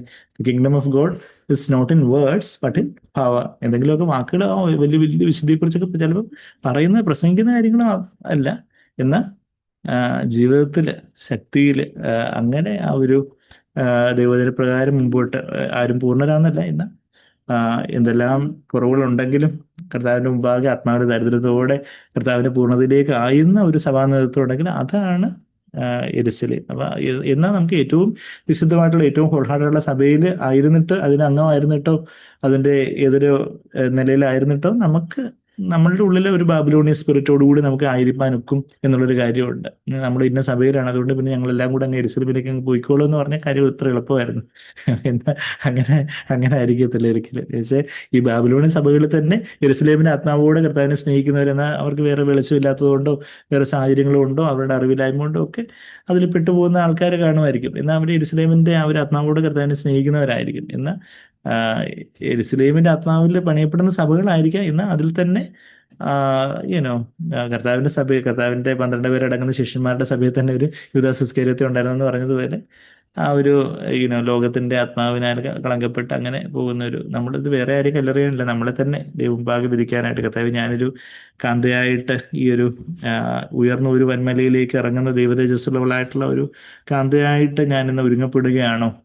നമ്മളിന്ന് ആ പാട്ടുകളിലൊക്കെ നമ്മൾ പാടി, മണവാളിന് വരവനായിട്ട് ഒരുങ്ങിയിടുക. ആ ഒരു ഒരുക്കം നമ്മുടെ ജീവിതത്തിൽ ഓരോ ദിവസവും കർത്താവിന് ചേരാത്തതായിട്ടുള്ള കാര്യങ്ങളെ കർത്താവിനെ നമ്മുടെ ജീവിതത്തിലെ ഒന്നാം സ്ഥാനമാണോ, അതോ എല്ലാം കഴിഞ്ഞിട്ട് എന്താ അവശിഷ്ടങ്ങളിൽ നിന്നുള്ള ഒരു ആരാധനയാണോ നമ്മൾ കൊടുക്കുന്നത്? ഇപ്പൊ ഈ യേശാവിന്റെ പുസ്തകത്തിൽ നമ്മൾ കാണുന്നുണ്ട്, വിഗ്രഹങ്ങൾ ഉണ്ടാക്കുന്നവര് ആ തടി വെച്ച് അവര് വിറക് കത്തിക്കാൻ എടുക്കുന്നു, ബാക്കി ഓരോരോ കാര്യങ്ങൾക്കെല്ലാം എടുത്ത് അവസാനം കുറച്ച് തടി ബാക്കി വന്നു, അപ്പൊ ഇതുകൊണ്ടൊരു വിഗ്രഹം ഉണ്ടാക്കിയേക്കാം, പിന്നെ ആ വിഗ്രഹത്തെ അങ്ങ് ആരാധിക്കാം. അങ്ങനെ ശേഷിപ്പിൽ നിന്നുള്ള ഒരു ആരാധനയാണോ? എല്ലാ കാര്യങ്ങളും ഒക്കെ കഴിഞ്ഞിട്ട് പിന്നെ കുറച്ച് സമയം ഉണ്ടെങ്കിൽ ആ കർത്താവിന്റെ വചനം ഒന്ന് നോക്കാം, കർത്താവിനോടൊന്ന് പ്രാർത്ഥിക്കാം, അത് മീറ്റിംഗ് ഒന്ന് അറ്റൻഡ് ചെയ്യാം, എല്ലാം ഒന്ന് ആള് കാണിക്കാം, എല്ലാം കഴിഞ്ഞിട്ട് എല്ലാം മുൻഗണനയൊക്കെ കഴിഞ്ഞിട്ടുള്ള ഒരു അത് കഴിഞ്ഞിട്ട് ഒരു സ്ഥാനമാണോ കർത്താവിന് നമ്മുടെ ജീവിതത്തിലുള്ളത്? അതോ കർത്താവെ അങ്ങാണ് എല്ലാം ഏറ്റവും പ്രധാനമായിട്ടുള്ളത്, ബാക്കിയെല്ലാം അതിനുശേഷം അങ്ങയുടെ ചുറ്റും ബാക്കിയെല്ലാം ആയിരിക്കട്ടെ, you are in the centre, ബാക്കിയെല്ലാം അങ്ങയുടെ ചുറ്റുമുള്ള പല പല. ശരിയാണ്, ചില സമയത്ത് നമുക്ക് വചനം വായിക്കാനോ പ്രാർത്ഥിക്കാനോ ഒക്കെ ക്വാണ്ടിറ്റി ഓഫ് ടൈം ചിലപ്പം നമ്മളുടെ ജോലി തിരക്കുകൾ കാരണം കുറവ് ഉള്ള സമയങ്ങൾ കാണുമായിരിക്കും. പക്ഷെ എങ്കിൽ നമ്മുടെ ഹൃദയത്തിൽ കേന്ദ്രമായിട്ട് കർത്താവ് തന്നെ എല്ലാമായിട്ട് ആയിത്തീർന്നിട്ടുണ്ട്. നമ്മുടെ ജോലി തിരക്കിനിടയിലും നമ്മുടെ പഠിത്തത്തിന്റെ തിരക്കിനിടയിലും ഒക്കെ ആ ഒരു യേശുവിന് തന്നെ ഒന്നാം സ്ഥാനവും കർത്താവിന്റെ വചനത്തിനായിട്ടുള്ള ഒരു ദാഹവും എന്തെങ്കിലും ഒരു ഫ്രീ ടൈം കാര്യങ്ങൾ കിട്ടുമ്പം ആ കർത്താവിലേക്ക് തിരിയുന്ന ഒരു മനോഭാവവും കാര്യങ്ങളും ഒക്കെ, അങ്ങനെ ഒരു ശിഷ്യത്വം നമുക്കുണ്ടോ? ആ ശിഷ്യന്മാരെ ഉളവാക്കാൻ വേണ്ടിയാണ് ദൈവം CFC സഭകളെ എഴുന്നേൽപ്പിച്ചിരിക്കുന്നത്. അത് നമുക്കിപ്പം എന്തെങ്കിലുമൊക്കെ ഒരു പേരിനൊരു സഭ മതി എന്നുണ്ടെങ്കിൽ എത്രയോ സഭകൾ ചുറ്റുമുണ്ട്, അവിടെ എവിടെയെങ്കിലുമൊക്കെ നമുക്ക് പോയാൽ മതി. എന്തിനാ വെറുതെ നമ്മൾ CFC എന്ന് പറഞ്ഞ് കൂടുന്നേ? പക്ഷെ നമ്മളുടെ സഭകൾക്ക് അതിൻ്റെതായ ഒരു ഊന്നലും അതിൻ്റെതായ ഒരു എംഫസിസും കാര്യങ്ങളൊക്കെ എന്താ ദൈവം തന്നിരിക്കുന്നത്? ആ ഒരു ശിഷ്യത്വം, ആ ഒരു പൂർണ്ണതയോടെ ദൈവത്തെ, നമ്മളാരും പൂർണ്ണരല്ല, എന്നാൽ പൂർണ്ണതയിലേക്ക് ആയുന്ന അതിനുവേണ്ടിയുള്ളൊരു വില കൊടുക്കാനുള്ള ഒരു താല്പര്യവും വാഞ്ചയുള്ളവർ മാത്രം അത് മതി. ബാക്കിയുള്ളവർക്കൊക്കെ വിട്ടുപോകാം. കർത്താവ് പറഞ്ഞാണ്, നിങ്ങൾക്കും വിട്ടുപോകാൻ മനസ്സുണ്ടോ എന്ന് ചോദിച്ചതുപോലെ നമുക്ക് കർത്താവിന് വലിയ സ്ഥാനമോ കാര്യങ്ങളൊന്നും ഇല്ല. എങ്ങനെയെങ്കിലുമൊക്കെ ഏതെങ്കിലും ഒരു സഭ വേണം. ഞായറാഴ്ച ആകുമ്പോൾ എവിടെയെങ്കിലും ഒരു സഭയിലൊക്കെ പോകണ്ടേ, പിന്നെ ചത്ത കുഴിച്ചിടണം, കൊച്ചുങ്ങളെ മാരേജ് ചെയ്യണം, അതിനുവേണ്ടി ഒരു സഭ വേണം. അങ്ങനെ ഉള്ളൂ എന്നുണ്ടെങ്കിൽ നമുക്ക് എത്രയോ സഭകൾ ചുറ്റുമുണ്ട്, അവിടെ എല്ലാം നമുക്ക് ആരും നമ്മളെ തടസ്സപ്പെടുത്തുന്നില്ല. വിട്ടുപോകേണ്ടവർക്കെല്ലാം വിട്ടുപോകുക. എന്നാൽ യഥാർത്ഥത്തിൽ വചനം തന്നെ പൂർണ്ണഹൃദയത്തോടെ പിൻവരാൻ ആഗ്രഹിക്കുന്നവർക്കായിട്ട്, ശിഷ്യത്വത്തിനായിട്ട്, വചനത്തിന്റെ ആ ഒരു പൂർണ്ണതയിലേക്ക് അതിലേക്ക് നമുക്ക് പോകണം. ആ ഒരു തീക്ഷ്ണതയിലോട്ട് അവരും അതിലേക്ക്, ആ ഒരു അതിനൂറ്റാണ്ടിൽ ആ ഒരു തീക്ഷ്ണതയിലേക്ക്, ആ ഒരു ഫയറി ലൈഫ്, കർത്താവിനോടുള്ള ആ ഒരു തീക്ഷ്ണമായിട്ടുള്ളൊരു സ്നേഹത്തിലുള്ള ഒരു ജീവിതത്തിലേക്ക് പോകണം എന്നുള്ള അങ്ങനെയുള്ളവർക്കുള്ള അതാണ് നമ്മളുടെ സഭ. അല്ലാതെ ഉള്ളവർക്കെല്ലാം ബാക്കി ആക്കാനും വേണ്ടി ഓക്കാനിക്കുന്നവർക്കൊക്കെ വേറെ ഒരുപാട് സഭകൾ, ഒത്തിരി തേർഡ് റേറ്റ് ചേർച്ചസ് എല്ലാം ചുറ്റും എല്ലാം ഉണ്ട്. നമ്മൾ വേറെ ആരും കലറിയുന്നില്ല. അത് വെച്ചാൽ അവർക്ക് അവിടെ ആയിരിക്കും അവർക്ക് കൂടുതൽ കംഫർട്ടബിൾ. അവർ അവിടെ ആരും മീറ്റിംഗ് അറ്റൻഡ് ചെയ്യുന്ന അവിടെ ദശാംശം കിട്ടിയെന്ന് മാത്രമേ ചോദിക്കത്തുള്ളൂ. ദശാംശം തന്നോ, നിങ്ങൾ 10-1 തന്നോ, അത് ചിലപ്പോൾ കവറിലിട്ടൊക്കെ അവർ വാങ്ങിക്കുമായിരിക്കും. ബാക്കിയൊന്നും ചോദിക്കത്തില്ല. നിങ്ങൾ മീറ്റിങ്ങിന് നിങ്ങൾ വചനം വായിച്ചെന്നോ, എന്താ വരാഞ്ഞെന്നോ, എന്താ താമസിച്ചെന്നോ, അങ്ങനെയുള്ള വേറെ നിങ്ങളെ അൺകംഫർട്ടബിൾ ആക്കുന്ന, നിങ്ങളെ എന്താ പറയുക, നിരുത്സാഹപ്പെടുത്തുന്ന, നിങ്ങളെ ബുദ്ധിമുട്ടിക്കുന്ന ചോദ്യങ്ങളൊന്നും ചോദിക്കത്തില്ല. പൈസ തന്നോ, കറക്റ്റായിട്ട് പൈസ തന്നിട്ടുണ്ടോ, മെമ്പർഷിപ്പ് ഫീസോ അല്ലെങ്കിൽ ബാക്കി ഇതുപോലെ വരിസംഖ്യ ഏതാണ്ടൊക്കെ ഉണ്ട്. ഞാൻ അങ്ങനെയുള്ള സഭയുടെ പാർട്ടൊന്നും ആയിട്ടില്ലാത്തതുകൊണ്ട് എനിക്കറിയത്തില്ല. അതുപോലെയൊക്കെയുള്ള അവർക്ക് ഓരോന്നിനുള്ള റെസീറ്റുകളും സംഭാവനകളും കാര്യങ്ങളൊക്കെ ഉണ്ട്, ദശാംശവും കാര്യങ്ങളൊക്കെ ഉണ്ട്. അതിനൊക്കെ കോൺട്രിബ്യൂട്ട് ചെയ്തിട്ടുണ്ടോ, അതൊക്കെ ഉണ്ടോ, അങ്ങനെയൊക്കെ ഉണ്ടെങ്കിൽ നിങ്ങൾ ഏറ്റവും അവിടുത്തെ ഏറ്റവും വിലപ്പെട്ട ആൾക്കാരായിരിക്കും. അങ്ങനെയൊക്കെയുള്ള കാര്യങ്ങളേ ഉള്ളൂ. ഇതുപോലെ മീറ്റിങ്ങിന് അറ്റൻഡ് ചെയ്തോ ഇല്ലയോ എന്നുള്ള കാര്യമൊക്കെ അതൊന്ന് ക്രിസ്മസിനും ഈസ്റ്ററിനും ഒക്കെ ഒന്ന് പോയി അറ്റൻഡ് ചെയ്താൽ മതിയായിരിക്കും. അവിടെ വേറെ ആരും കൂടുതൽ ശല്യപ്പെടുത്താനൊന്നും വരത്തില്ല. ഫോൺ വിളിച്ച് നിങ്ങൾ എന്ത് പറ്റിയെന്നോ അങ്ങനെയുള്ള കൂടുതൽ കാര്യങ്ങളൊന്നും നിങ്ങളെ ബുദ്ധിമുട്ടിക്കത്തൊന്നുമില്ല. എന്നിട്ട് സുഖമായിട്ട് പൈസ കൊടുത്ത് ഈ മെമ്പർഷിപ്പും കാര്യങ്ങളൊക്കെ ഒന്ന് പുതുക്കിക്കോണം. അല്ലെങ്കിൽ അവർ ചിലപ്പം കോപിക്കും, അവരുടെ തനി സ്വഭാവം കാണിക്കും. അങ്ങനെയൊക്കെയുള്ള എത്രയോ സഭകളുണ്ട്. അപ്പം അങ്ങനെയുള്ള സഭകൾ, ബാബിലോണി സഭകളൊക്കെ തഴച്ച് വളരുന്നുണ്ട്.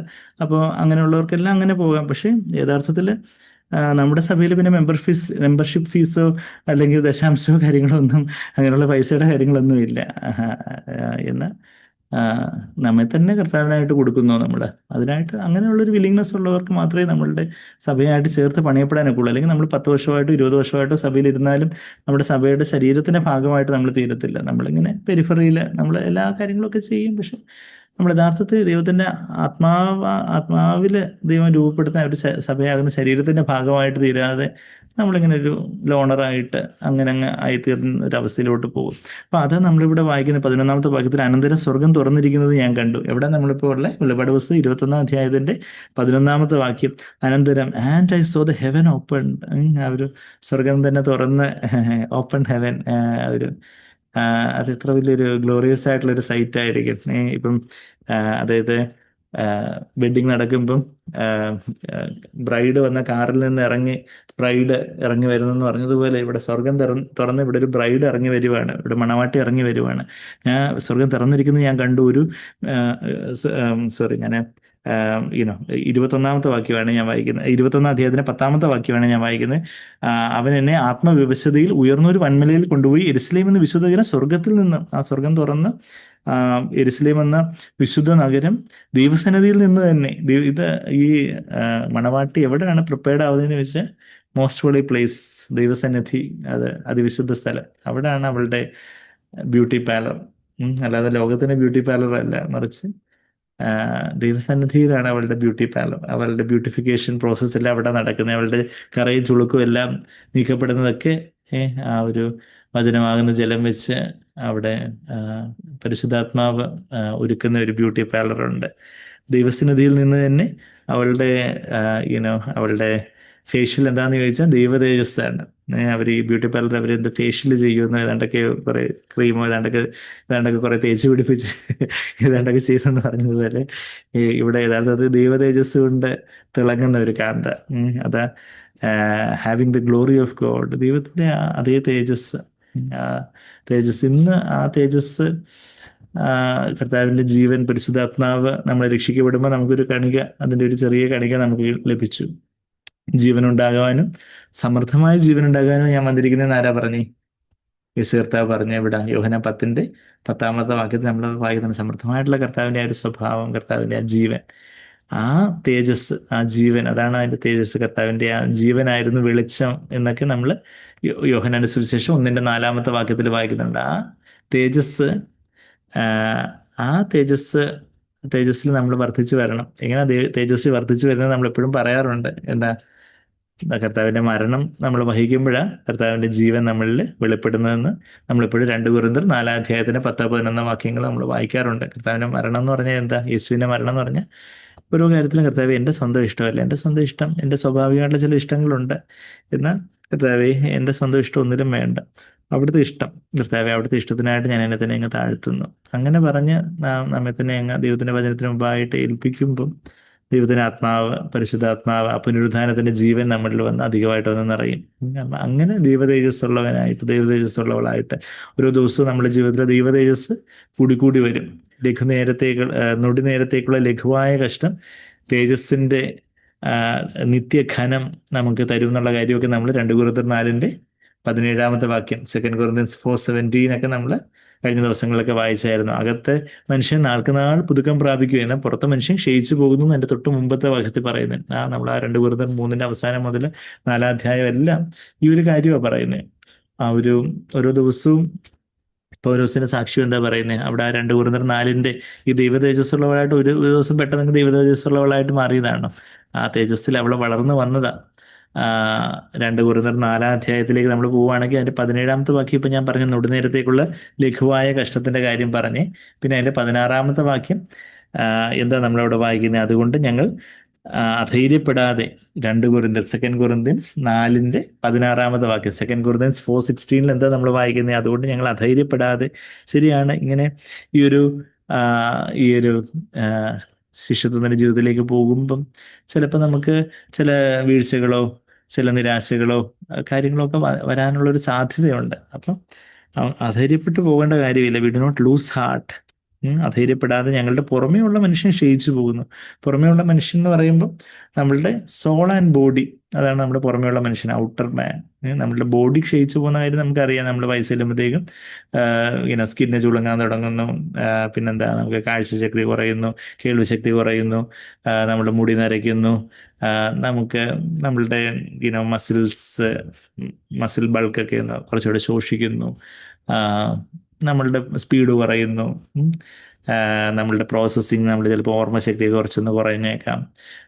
അതുപോലെയൊക്കെയുള്ള നമ്മളുടെ ബോഡിലി ഫങ്ഷൻസ് എല്ലാം കുറച്ചൊന്ന്, ഹാർട്ടിൻ്റെ റേറ്റിൽ കുറച്ച്, BP, നമ്മളുടെ ഓരോ ബോഡി പാരാമീറ്റേഴ്സ് എല്ലാം കുറച്ചൊന്ന് ഏജിങ് പ്രോസസ്സിൽ സ്ലോ ഡൗൺ ചെയ്യുന്നു. Even there'll be some cortical atrophy, age related നമ്മുടെ ബ്രെയിനിൻ്റെ സ്കാൻ എടുക്കുമ്പോൾ, വയസ്സ് ചെല്ലുമ്പോഴത്തേക്കും നമ്മുടെ സ്കാൻ എടുക്കുമ്പോഴത്തേക്കും radiologist report age related cortical atrophy എന്ന് വെച്ചാൽ പ്രായം കൂടുന്തോറും നമ്മളുടെ ആ ബ്രെയിനിൻ്റെ കോർട്ടക്സിലൊക്കെ ചെറിയ ചെറിയൊരു ചുരുക്കമൊക്കെ വരാം. അപ്പം അങ്ങനെയൊക്കെയുള്ള പല കാര്യങ്ങൾ പുറമേയുള്ള മനുഷ്യന്, അതിപ്പം ഏറ്റവും വിശുദ്ധനായിട്ടുള്ള പൗലോസ് അപ്പോസ്തലനായാലും നമ്മൾ സാധാരണ നമ്മളെല്ലാവരും ആണെങ്കിൽ നമ്മൾ പ്രായം ചെല്ലുന്തോറും ശരിയാണ്, നമ്മൾ ഈ ശാപഗ്രസ്തമായ ലോകത്തിൽ ജീവിക്കുമ്പോൾ നമ്മുടെ പുറമേയുള്ള മനുഷ്യൻ എന്ന് പറയുമ്പോൾ നമ്മുടെ ബോഡി ക്ഷയിക്കുന്നു. പിന്നെ നമ്മുടെ സോൾ എന്ന് പറയുമ്പോൾ നമ്മുടെ ചിന്തകൾ, നമ്മുടെ വികാരങ്ങൾ, നമ്മുടെ തീരുമാനങ്ങൾ എടുക്കാനുള്ള കഴിവ്, ആ കാര്യങ്ങളിലും, അതായത് നമ്മുടെ ബ്രെയിനിൻ്റെ ഫങ്ഷൻസ് ആണ് നമ്മുടെ സോൾ എന്ന് പറയുന്നത്. ബ്രെയിനിൻ്റെ ഫങ്ഷൻസും ഒക്കെ കുറച്ചൊക്കെ നമ്മുടെ ഓർമ്മയും നമ്മളുടെ ചിന്തിച്ചെടുക്കാനുള്ള കഴിവുകളോ അങ്ങനെയൊക്കെയുള്ള ചില കാര്യങ്ങൾ അനലൈസ് ചെയ്ത് വിശകലനം ചെയ്ത കാര്യങ്ങൾ, അതൊക്കെ കുറച്ചൊക്കെ ഒരു ചെറിയൊരു വ്യത്യാസങ്ങൾ. ശരിയാണ്, നമ്മളുടെ എക്സ്പീരിയൻസ് കൊണ്ട് കുറച്ച് ഷാർപ്പ്നെസ്സും കാര്യങ്ങളും ഒക്കെ ഇതിൻ്റെ ആ ഒരു കൃത്യതയും കാര്യങ്ങളൊക്കെ കൂടാം. പക്ഷേ എന്നാൽ ചെറിയൊരു മന്ദത, ചെറിയൊരു കാര്യങ്ങളൊക്കെ ഒരു സോളിലും കുറച്ചൊരു ഏജിങ്ങിൻ്റെ എഫക്റ്റ് ചെയ്യും. അത് നമ്മുടെ ഔട്ടർ മാൻ, പുറമേ ഉള്ള മനുഷ്യൻ ക്ഷയിച്ചു പോകുന്നു. എങ്കിലും അതുകൊണ്ട് ഞാൻ അധൈര്യപ്പെടുന്നില്ല, എനിക്ക് അത്ര ഓർമ്മയില്ലേ, അല്ലെങ്കിൽ എനിക്ക് 25 വയസ്സ് ഞാൻ ഓടിയതുപോലെ അത്രയും സ്പീഡിൽ ഇപ്പോൾ എനിക്ക് ഓടാൻ പറ്റുന്നില്ലേ എന്നുള്ള ആ ഒരു പുറമേയുള്ള മനുഷ്യൻ ക്ഷയിച്ചു പോകും. അത് സ്വാഭാവികമാണ്.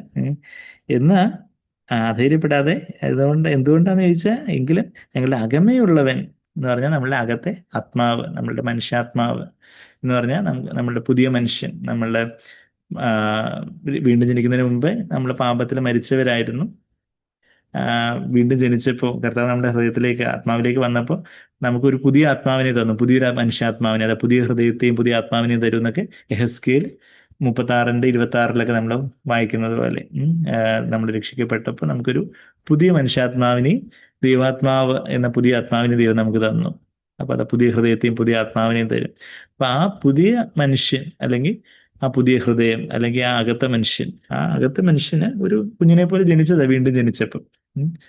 ആ പുതിയ മനുഷ്യനാണ് നാൾക്ക് നാൾ പുതുക്കം പ്രാപിക്കുന്നത് വെച്ചാൽ ക്രിസ്തുവിന്റെ പക്വതയോളം വളരേണ്ടത് ആരാ എന്ന് ചോദിച്ചാൽ ഈ അകമയുള്ള മനുഷ്യൻ, ഈ പുതിയ മനുഷ്യനാണ്.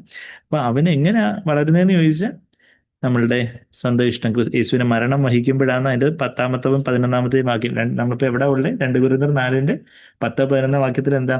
Always carrying about in the body the dying of Jesus. അവരും ഓരോ സാഹചര്യത്തിലും കർത്താവെ അവിടുന്ന് അനുവദിച്ചു. കർത്താവെ അവിടത്തേക്ക് സ്തോത്രം. കർത്താവെ ഇവിടെ ഞാൻ എങ്ങനെ പ്രതികരിക്കണം? ഞാൻ എങ്ങനെ കരുണയോടെ സംസാരിക്കണോ? കുറച്ചുകൂടെ തീക്ഷ്ണതയോടെ കാർക്കശ്യത്തോടെ പറയണോ? കർത്താവെ ഞാൻ ഇവിടെ മിണ്ടാതിരിക്കണോ? ഞാൻ എന്തെങ്കിലും പറയണോ? ഓരോ കാര്യത്തിലും കർത്താവെ അവിടുത്തെ ജീവൻ വെളിപ്പെടണം. പറയേണ്ട സമയത്ത് ഞാൻ പറയണം. പറയേണ്ട സമയത്ത് ഞാൻ ആൾക്കാരെ പ്രസാദിപ്പിക്കാൻ വേണ്ടി മിണ്ടാതിരിക്കരുത്.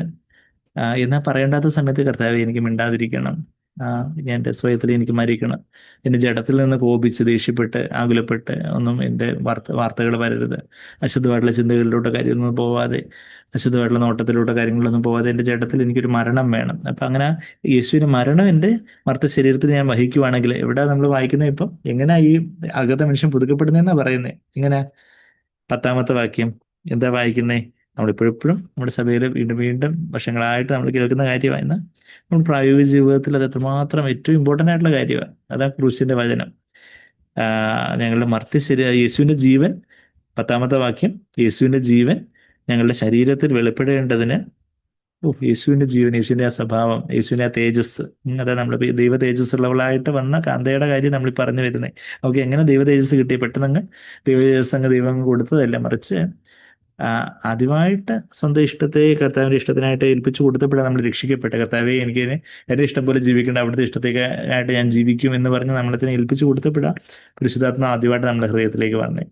വീണ്ടും അതേ പ്രോസസ്സ് തന്നെ നമ്മളുടെ രക്ഷയിൽ വളരുക എന്ന് പറഞ്ഞാലും വേറെ എന്തോ കാര്യങ്ങളല്ല, മറിച്ച് രക്ഷിക്കപ്പെട്ടപ്പോൾ നമ്മെ തന്നെ താഴ്ത്തി ഏൽപ്പിച്ചതുപോലെ തന്നെ വീണ്ടും വീണ്ടും ഓരോ പ്രലോഭനത്തിന്റെയും പ്രതിസന്ധികളിലേക്ക് മുമ്പിൽ കർത്താവിന്റെ ഇഷ്ടം പോലെയല്ല അവിടുത്തെ ഇഷ്ടം പോലെ എന്ന് പറഞ്ഞ് നമ്മെ തന്നെ ഏൽപ്പിച്ചു കൊടുക്കുമ്പോൾ എന്താ? യേശുവിന്റെ ജീവൻ അവിടെ വെളിപ്പെടും. നമ്മളുടെ ജഡത്തിൽ, നമ്മുടെ സ്വന്തം ഇഷ്ടത്തിൽ ഒരു മരണം വെളിപ്പെടും. ശരിയാണ്, ബാക്കിയുള്ള നമ്മുടെ കൂടെ ഉള്ളവരൊക്കെ വേറെ പല കാര്യങ്ങളൊക്കെ ഇപ്പം ഓണം സെലിബ്രേഷൻസ്, അത് അക്രൈസ്തവമായിട്ടുള്ള പല തരത്തിലുള്ള ഒരു അസുര രാജാവെന്ന് പറഞ്ഞാൽ ഭൂതങ്ങളുടെ രാജാവെന്നാണ് നമ്മുടെ വചനപ്രകാരം പറഞ്ഞത്. അപ്പൊ അങ്ങനെയൊക്കെയുള്ള ഒരു രാജാവിനെ വരവേൽക്കാൻ വേണ്ടി അവര് പൂക്കളൊക്കെ ഒരുക്കുന്നു, അവര് എന്തൊക്കെയോ അതൊക്കെ ചെയ്യുന്നു. ഞാൻ ഹിന്ദു വരുന്ന സമയത്ത് അങ്ങനെയൊക്കെ ചെയ്തിട്ടുള്ളവനാ എൻ്റെ അറിവില്ലായ്മയുടെ കാലങ്ങളിൽ. എന്നാ അറിവ് കിട്ടിയതിന് ശേഷവും യേശുവിനെ പിൻപറ്റുമെന്ന് പറഞ്ഞതിന് ശേഷം പിന്നെ ഞാൻ ഈ ഛർദ്ദിച്ചതിനോട് പിന്നെ തിരിച്ചു പോകുന്നത് എങ്ങനെ? അങ്ങനെയുള്ള കാര്യങ്ങളിൽ നിന്നെല്ലാം നമ്മളങ്ങ് വിട്ടു. ശരിയാണ്, അവര് എന്തെങ്കിലും സദ്യ തരുന്നു, ഫുഡ് തരുന്നു, നമ്മൾ ഫുഡ് കഴിക്കുന്നു. എന്നാ ആ ഒരു ലോകത്തോട് അവരെന്ത് വിചാരിക്കും? അവരെ പ്ലീസ് ചെയ്യാൻ വേണ്ടി അവരുടെ മുമ്പായിട്ട് നമ്മൾ ഭയങ്കര എക്സ്ട്രീമിസ്റ്റ് തീവ്രവാദിയായിട്ട് അവരെ കരുതല്ലോ. അപ്പം പിന്നെ അവരുടെ കൂട്ടത്തിൽ ഞാനും കുറച്ച് അങ്ങനെയുള്ള കാര്യങ്ങളിൽ ചെന്ന് പൂവിടുന്നു, അതുപോലൊക്കെ എന്തൊക്കെയോ കാര്യങ്ങളൊക്കെ ചെയ്യുന്നു. അതൊക്കെ ഒരു ഹാപ്പി ഓണം പറയുമ്പം തിരിച്ചെന്ത് പറയണേ? തിരിച്ച് നമുക്ക് ഹാപ്പി ഓണം എന്ന് പറയാനില്ല. എന്ന് വെച്ചാൽ അതൊരു ജാതീയമായ ഒരു ക്രൈസ്തവമായ ഒരു കാര്യമാണ്. അപ്പം നമുക്ക് ലോഡ് ബ്ലെസ് യു. അവര് ഹാപ്പി ഓണം പറഞ്ഞാലും, ഇനിയിപ്പം ഹാപ്പി ദിവാലി പറഞ്ഞാലും, ഇനിയിപ്പം ഹാപ്പി വിഷു പറഞ്ഞാലും, ഇനിയിപ്പം ഹാപ്പി റംസാൻ പറഞ്ഞാലും, ഇനിയിപ്പം അത് മാത്രമല്ല, നമുക്കറിയാം ഹാപ്പി ക്രിസ്മസ് പറഞ്ഞാലും നമ്മൾ തിരിച്ചു പറയാത്ത ആൾക്കാര്. നമ്മൾക്ക് ഈ ലോകപ്രകാരമുള്ള അവർ പറയുന്ന നല്ല ക്രിസ്മസ് ഈസ്റ്ററും എല്ലാം നമുക്കുള്ളത്. അപ്പം അത് പറഞ്ഞാലും നമുക്ക് ദൈവം അനുഗ്രഹിക്കട്ടെ എന്ന് പറയുന്നേ നമുക്കുള്ളൂ. അപ്പൊ ആൾക്കാർ നമുക്ക് എന്തോ കുഴപ്പമുണ്ട്, ഇവര് എന്തോ പെട്ടെന്ന് എടുത്ത് ആരെയോ കാണിക്കണം എന്നൊക്കെ പറയാമോ? നിങ്ങൾ പറയണ അങ്ങനെ കാണിക്കേണ്ട സൈക്കാട്രിസ്റ്റ് തന്നെയാണ് ഞങ്ങളോട് ഇങ്ങനെയൊക്കെ വചനത്തിൽ നിന്ന് ഇങ്ങനെയൊക്കെ പറഞ്ഞു തന്നെയെന്ന് പറയുമ്പോൾ പിന്നെ അവർക്ക് പിന്നെ അധികം പറയാനുണ്ടാവും എന്ന് എനിക്കറിയത്തില്ല. എന്തായാലും ദൈവത്തിന്റെ വചനം നമ്മുടെ വചനത്തിന്റെ പക്ഷത്ത് നിൽക്കുമ്പം ശരിയാണ്. ബാക്കിയുള്ളവരുടെ നിന്നെയും കളിയാക്കലും അവരത് വലിയ ക്രിസ്ത്യാനി വന്നേക്കുന്ന കണ്ടില്ലേ? ഇപ്പൊ ഞങ്ങളും ക്രിസ്ത്യാനികളാണ്, ബാക്കി നമ്മുടെ നാമതേ ക്രിസ്ത്യാനി സഹോദരങ്ങളൊക്കെ പറയും. അപ്പൊ അവരുടെയൊക്കെ മുമ്പിൽ നമ്മളെ അവര് കൊച്ചാക്കും, കളിയാക്കും. പക്ഷെ അവിടെ കർത്താവിൻ്റെ ഒരു നിന്നയേറ്റമുണ്ട്. സോറി, എനിക്ക് എൻ്റെ വിശ്വാസത്തിൽ ഞാൻ അങ്ങനെ ചെയ്യാൻ ആഗ്രഹിക്കുന്നില്ല, പക്ഷെ അതുകൊണ്ട് ക്ഷമിക്കണം എന്ന് പറഞ്ഞ് അങ്ങനെയൊക്കെയുള്ള പലതരത്തിലുള്ള ലോകത്തെ പ്രസാദിപ്പിക്കാനുള്ള നെട്ടോട്ടത്തിൽ നിന്നൊക്കെ നമ്മളൊന്ന് മാറി നിന്ന് അവർക്ക് തന്നെ അറിയാം നമ്മൾ അത് തിരിച്ച് പറയത്തുള്ളൂ. അപ്പം നമ്മൾ എന്തുകൊണ്ട് അത് നമ്മളെ പറയിപ്പിക്കാൻ വേണ്ടി തന്നെ അവര് പ്രത്യേകമായിട്ട് ഒന്ന് ഹാപ്പി ഓണം പറയാൻ നോക്കും.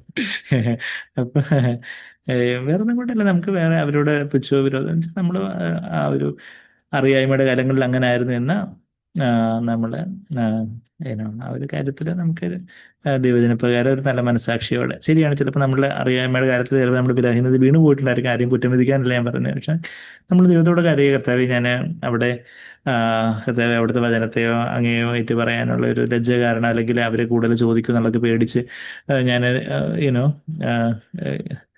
അവിടെ അങ്ങ് കോംപ്രമൈസ് ചെയ്ത് പോയി കർത്താവിനോട് ക്ഷമിക്കണേ നമ്മൾ യഥാർത്ഥത്തിൽ ഒരു മാനസാന്തരത്തോടെ നമ്മൾ പറയുവാണെങ്കിൽ ദൈവം നമ്മളോട് ക്ഷമിക്കുകയും ഇനിയും അതുപോലുള്ള അവസരങ്ങൾ ദൈവം തരുകയും ചെയ്യും. തീർച്ചയായിട്ടും നമുക്കത് ഓവർകം ചെയ്യാൻ തക്കവണ്ണം, മനുഷ്യനെ പേടിക്കുന്ന കാര്യങ്ങളൊക്കെ ഉണ്ടോ എന്നുള്ള കാര്യമൊക്കെ അറിയാൻ തക്കവണ്ണം ദൈവം കൂടുതൽ അവസരങ്ങൾ നമുക്ക് തരും. പക്ഷെ നമുക്ക് കഴിയുന്ന കൂടുതലും കർത്താവ് പരീക്ഷിക്കത്തില്ല, ദൈവം നമ്മളെ സഹായിക്കും. അപ്പം ഞാൻ പറഞ്ഞു വരുന്നത് വെച്ചാൽ അവിടെയൊക്കെ ഒരു ക്രിസ്തുവിന്റെ മരണം വഹിക്കുമ്പോൾ കർത്താവ് എൻ്റെ ഇഷ്ടം പോലെ എനിക്ക് എല്ലാവരുടെയും മുമ്പാകെ ഒരു ആളാവാൻ വേണ്ടി പല കാര്യങ്ങളുമൊക്കെ കോംപ്രമൈസ് ചെയ്തൊക്കെ ചെയ്യാം. പക്ഷേ കർത്താവ് എനിക്ക് ഇങ്ങനെയുള്ള കാര്യങ്ങളിൽ അവിടുത്തെ വചനപ്രകാരം എനിക്ക് മുമ്പോട്ട് നീങ്ങാൻ താല്പര്യമുള്ളൂ. കർത്താവ് എന്നെ സഹായിക്കണമേ. നമ്മുടേതായ ചില ആ ഒരു നിസ്സഹായതയിൽ നമ്മൾ കർത്താവിനോട് നിലവിളിക്കുമ്പോൾ കർത്താവ് തന്നെ നമുക്ക് ശക്തി തരും. കർത്താവിന്റെ ജീവൻ വെളിപ്പെടുമെന്ന് അവിടെ പറഞ്ഞിരിക്കുന്നത്. യേശുവിന്റെ ജീവൻ ഞങ്ങളുടെ ശരീരത്തിൽ വെളിപ്പെടേണ്ടതിന് യേശുവിന്റെ മരണം ശരീരത്തിൽ എപ്പോഴും വഹിക്കുന്നു. ഞങ്ങളുടെ മർത്ത ശരീരത്തിൽ യേശുവിന്റെ ജീവൻ വെളിപ്പെടേണ്ടതിന് ജീവിച്ചിരിക്കുന്ന ഞങ്ങൾ എല്ലായ്പ്പോഴും യേശു നിമിത്തം മരണത്തിൽ ഏൽപ്പിക്കപ്പെടുന്നു. നമ്മൾ തന്നെ കർത്താവിന്റെ മരണം വഹിക്കുന്ന കാര്യം 10-ാമത്തെ വാക്യത്തില്. പിന്നെ നമുക്ക് ആ കർത്താവിന്റെ ജീവനിലേക്കുള്ള വലിയൊരു ദാഹവും വാഞ്ചയൊക്കെ കണ്ടിട്ട് കർത്താവ് തന്നെ നമ്മളെ ചില സാഹചര്യങ്ങളിൽ മരണത്തിനായിട്ട് ഏൽപ്പിക്കുന്നു. ചില വഴക്കുകളും നിന്ദകളും പ്രശ്നങ്ങളും ഒക്കെ നമ്മളെ ചിലരൊക്കെ കർത്താവിന് വേണ്ടി നമ്മളൊരു ഒരു നിലപാടെടുക്കുമ്പോൾ നമ്മൾ ഒറ്റപ്പെടുത്തുകയും അങ്ങനെയൊക്കെ നിന്ദയും പരിഹാസമൊക്കെ വരുമ്പോൾ നമ്മൾ ഏൽപ്പിക്കപ്പെടുന്ന ഒരു അനുഭവമാണ്. പക്ഷെ അവിടെ കർത്താവിന്റെ ജീവൻ വെളിപ്പെടും. ഇന്നലേക്ക് നാളെ അവരുടെ ഹൃദയത്തോടെ ദൈവം സംസാരിക്കും. കാര്യങ്ങൾ ആവശ്യം വരുമ്പോൾ, ക്രൈസിസ് വരുമ്പോൾ ക്രൈസ്റ്റിനെ ഹെൽപ്പ് ചെയ്യാൻ പറ്റത്തുള്ളൂ എന്നറിഞ്ഞ് അവര് നാളെ നമ്മുടെ പുറകെ വന്നുകൂടുന്നില്ല. ചിലപ്പം വരുവാണോന്നും എന്നാൽ വന്നാലും ഇല്ലെങ്കിലും നമ്മൾ കർത്താവിന്റെ ജീവൻ വെളിപ്പെടുത്താനായിട്ട് അങ്ങനെ ഞങ്ങളിൽ മരണം. ഈ 12-ാമത്തെ വാക്യം നമ്മൾ കഴിഞ്ഞ ആഴ്ച അത് പറഞ്ഞു അല്ലേ, 2 കൊരിന്ത്യർ 4:12 എന്താ, ഞങ്ങളിൽ മരണവും നിങ്ങളിൽ ജീവനും വ്യാപരിക്കണം. മറ്റുള്ളവർക്ക് കർത്താവിന്റെ ജീവൻ കൊടുക്കണമെങ്കിൽ നമ്മളൊരു മരണം സംഭവിക്കണം. നമ്മുടെ സ്വന്തം ഇഷ്ടത്തിലൊരു മരണം, നമ്മളൊരു അതിനെ താഴ്ത്തി ഏൽപ്പിച്ച് കർത്താവിന്റെ ജീവൻ പ്രാപിക്കുമ്പോഴാണ് നമ്മുടെ കുഞ്ഞുങ്ങൾക്ക്, നമ്മുടെ ഭാര്യയ്ക്ക്, ഭർത്താവിന്, അപ്പനമ്മമാർക്കെല്ലാം കർത്താവിന്റെ ജീവനെ നമുക്ക് കൊടുക്കാൻ പറ്റും. അങ്ങനെ ജീവൻ പ്രാപിക്കുമ്പോഴാണ് അകത്തെ മനുഷ്യൻ പുതുക്കപ്പെടുന്നതെന്ന് ഈ പറഞ്ഞു വരുന്നത്. അതിന്റെ തൊട്ട് താഴെയാ 16-ാമത്തെ വാക്യത്തിൽ, അതുകൊണ്ട് ഞങ്ങൾ അധൈര്യപ്പെടാതെ ഞങ്ങളുടെ പുറമേയുള്ള മനുഷ്യനൊക്കെ ക്ഷയിച്ചു പോകുന്നു. ശരിയാ, ബോഡിയും നമ്മളുടെ ശരീരവും ദേഹിയൊക്കെ ക്ഷയിച്ചു പോകുന്നു. അതൊക്കെ യാഥാർത്ഥ്യമാണ്. പക്ഷെ അതൊക്കെ പോയിക്കോട്ടെ, അതൊന്നും സാരമില്ല. പക്ഷെ അകമയുള്ള മനുഷ്യൻ, ഞങ്ങളുടെ ആത്മീയ മനുഷ്യൻ അത് പരിശുദ്ധാത്മാവിനാൽ ബലപ്പെട്ട് കർത്താവിന്റെ തേജസ്, കർത്താവിന്റെ ജീവൻ, പുനരുദ്ധാനത്തിന്റെ ശക്തിയൊക്കെ പ്രാപിച്ച് നാൾക്ക് നാൾ പുതുക്കം പ്രാപിക്കുന്നു. വർഷമല്ല, ആഴ്ചയല്ല, നാൾക്ക് നാൾ ഓരോ ദിവസവും ക്രൂശെടുത്ത് അനുഗമിക്കുമ്പോൾ, ഓരോ ദിവസവും കർത്താവിന്റെ ഇഷ്ടത്തിനായിട്ട് നമ്മളതിനെ ഏൽപ്പിച്ചു കൊടുക്കുമ്പോൾ, അധികമായിട്ട് ദൈവത്തിന് ജീവൻ വന്ന് നിറയുമ്പോൾ അവിടെ നാൾക്ക് നാൾ പുതുക്കം പ്രാപിക്കുന്ന ഒരു അവസ്ഥയാണ് അവിടെ വരുന്നത്. അതാ 2 കൊരിന്ത്യർ 4:16. അങ്ങനെയാണ് അവള് ദൈവ തേജസ് ഉള്ളവരുടെ. എല്ലാവർക്കും ഒരേ തേജസ് ആയിരിക്കത്തില്ല.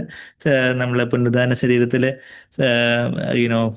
നക്ഷത്രങ്ങൾ പോലെ വിഭിന്നമായിരിക്കും. എവിടെ നമ്മൾ വായിച്ചേ, 1 കൊരിന്ത്യർ 15-ാം 41, 42 വാക്യങ്ങൾ നമ്മൾ പലപ്പോഴും വായിച്ചിട്ടുള്ള വാക്യങ്ങളാണ്. ഇപ്പൊ മരിച്ചതിൽ നിന്നുള്ള പുനരുദ്ധാനവും അങ്ങനെ തന്നെ എന്ന് വായിക്കുമ്പോൾ എല്ലാവർക്കും ഒരേ തേജസ് അല്ല. ഇപ്പം ഏറ്റവും തേജസ് 100% തങ്ങളുടെ ജീവിതത്തിൽ കർത്താവിനായിട്ട് ഏൽപ്പിച്ചു കൊടുത്തവരാണ് കാന്തയായിട്ട് മാറുന്നത്. അവരാണ് ഏറ്റവും ദൈവ തേജസ്സുള്ളവളായിട്ട് വെളിപ്പെടുന്നതെന്ന്.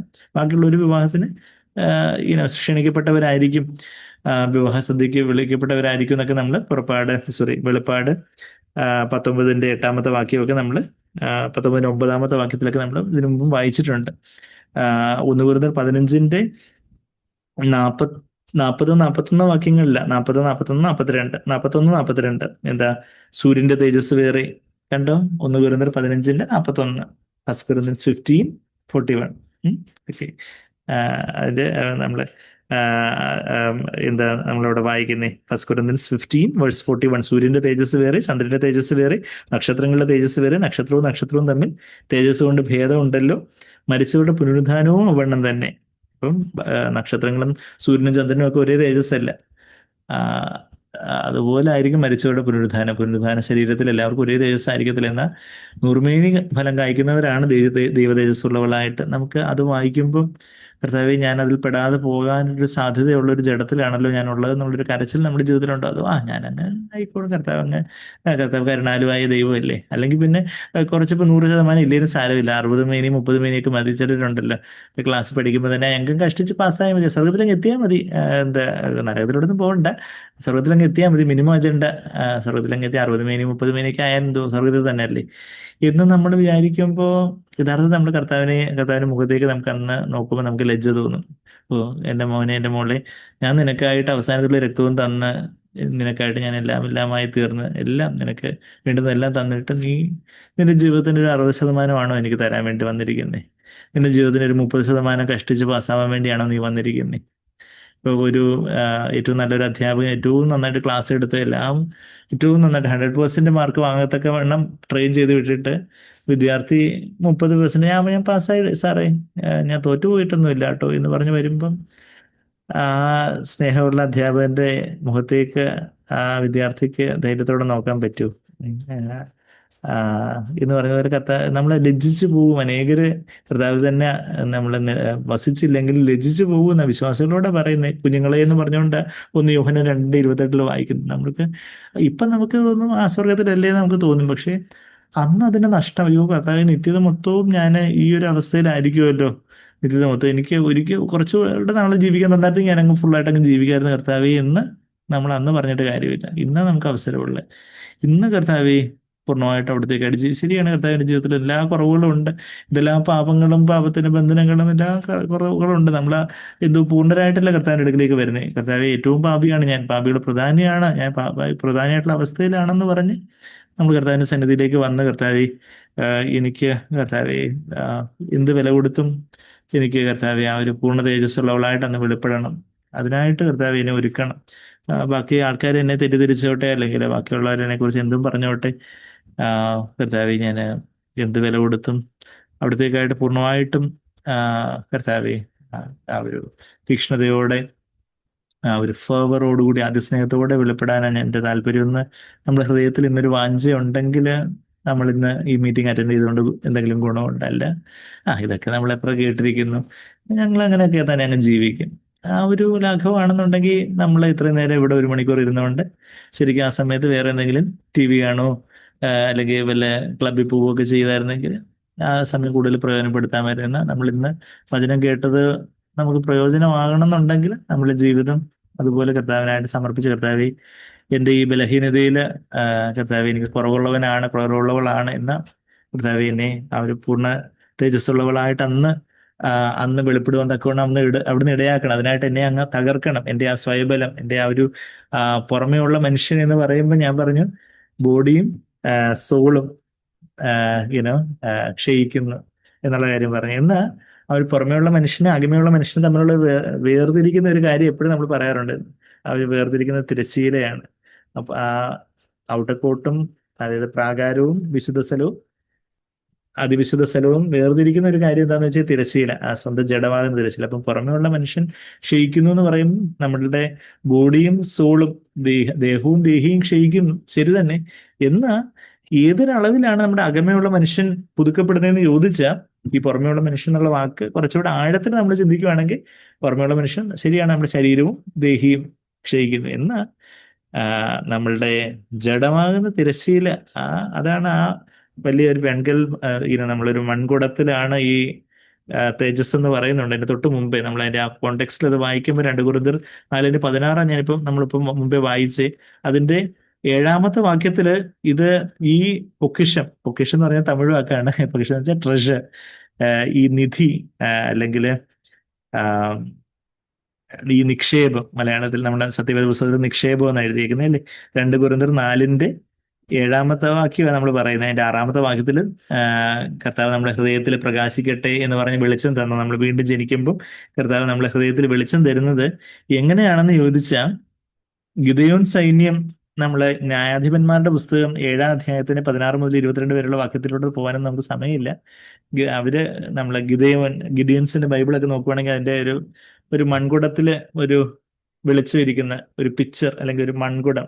പിക്ചർ എന്ന് പറയുമ്പോൾ PITCHER എന്നുള്ള ഒരു വാക്കുണ്ട്. പിക്ചർ അല്ല, പിക്ചർ, ഒരു മൺകുടം.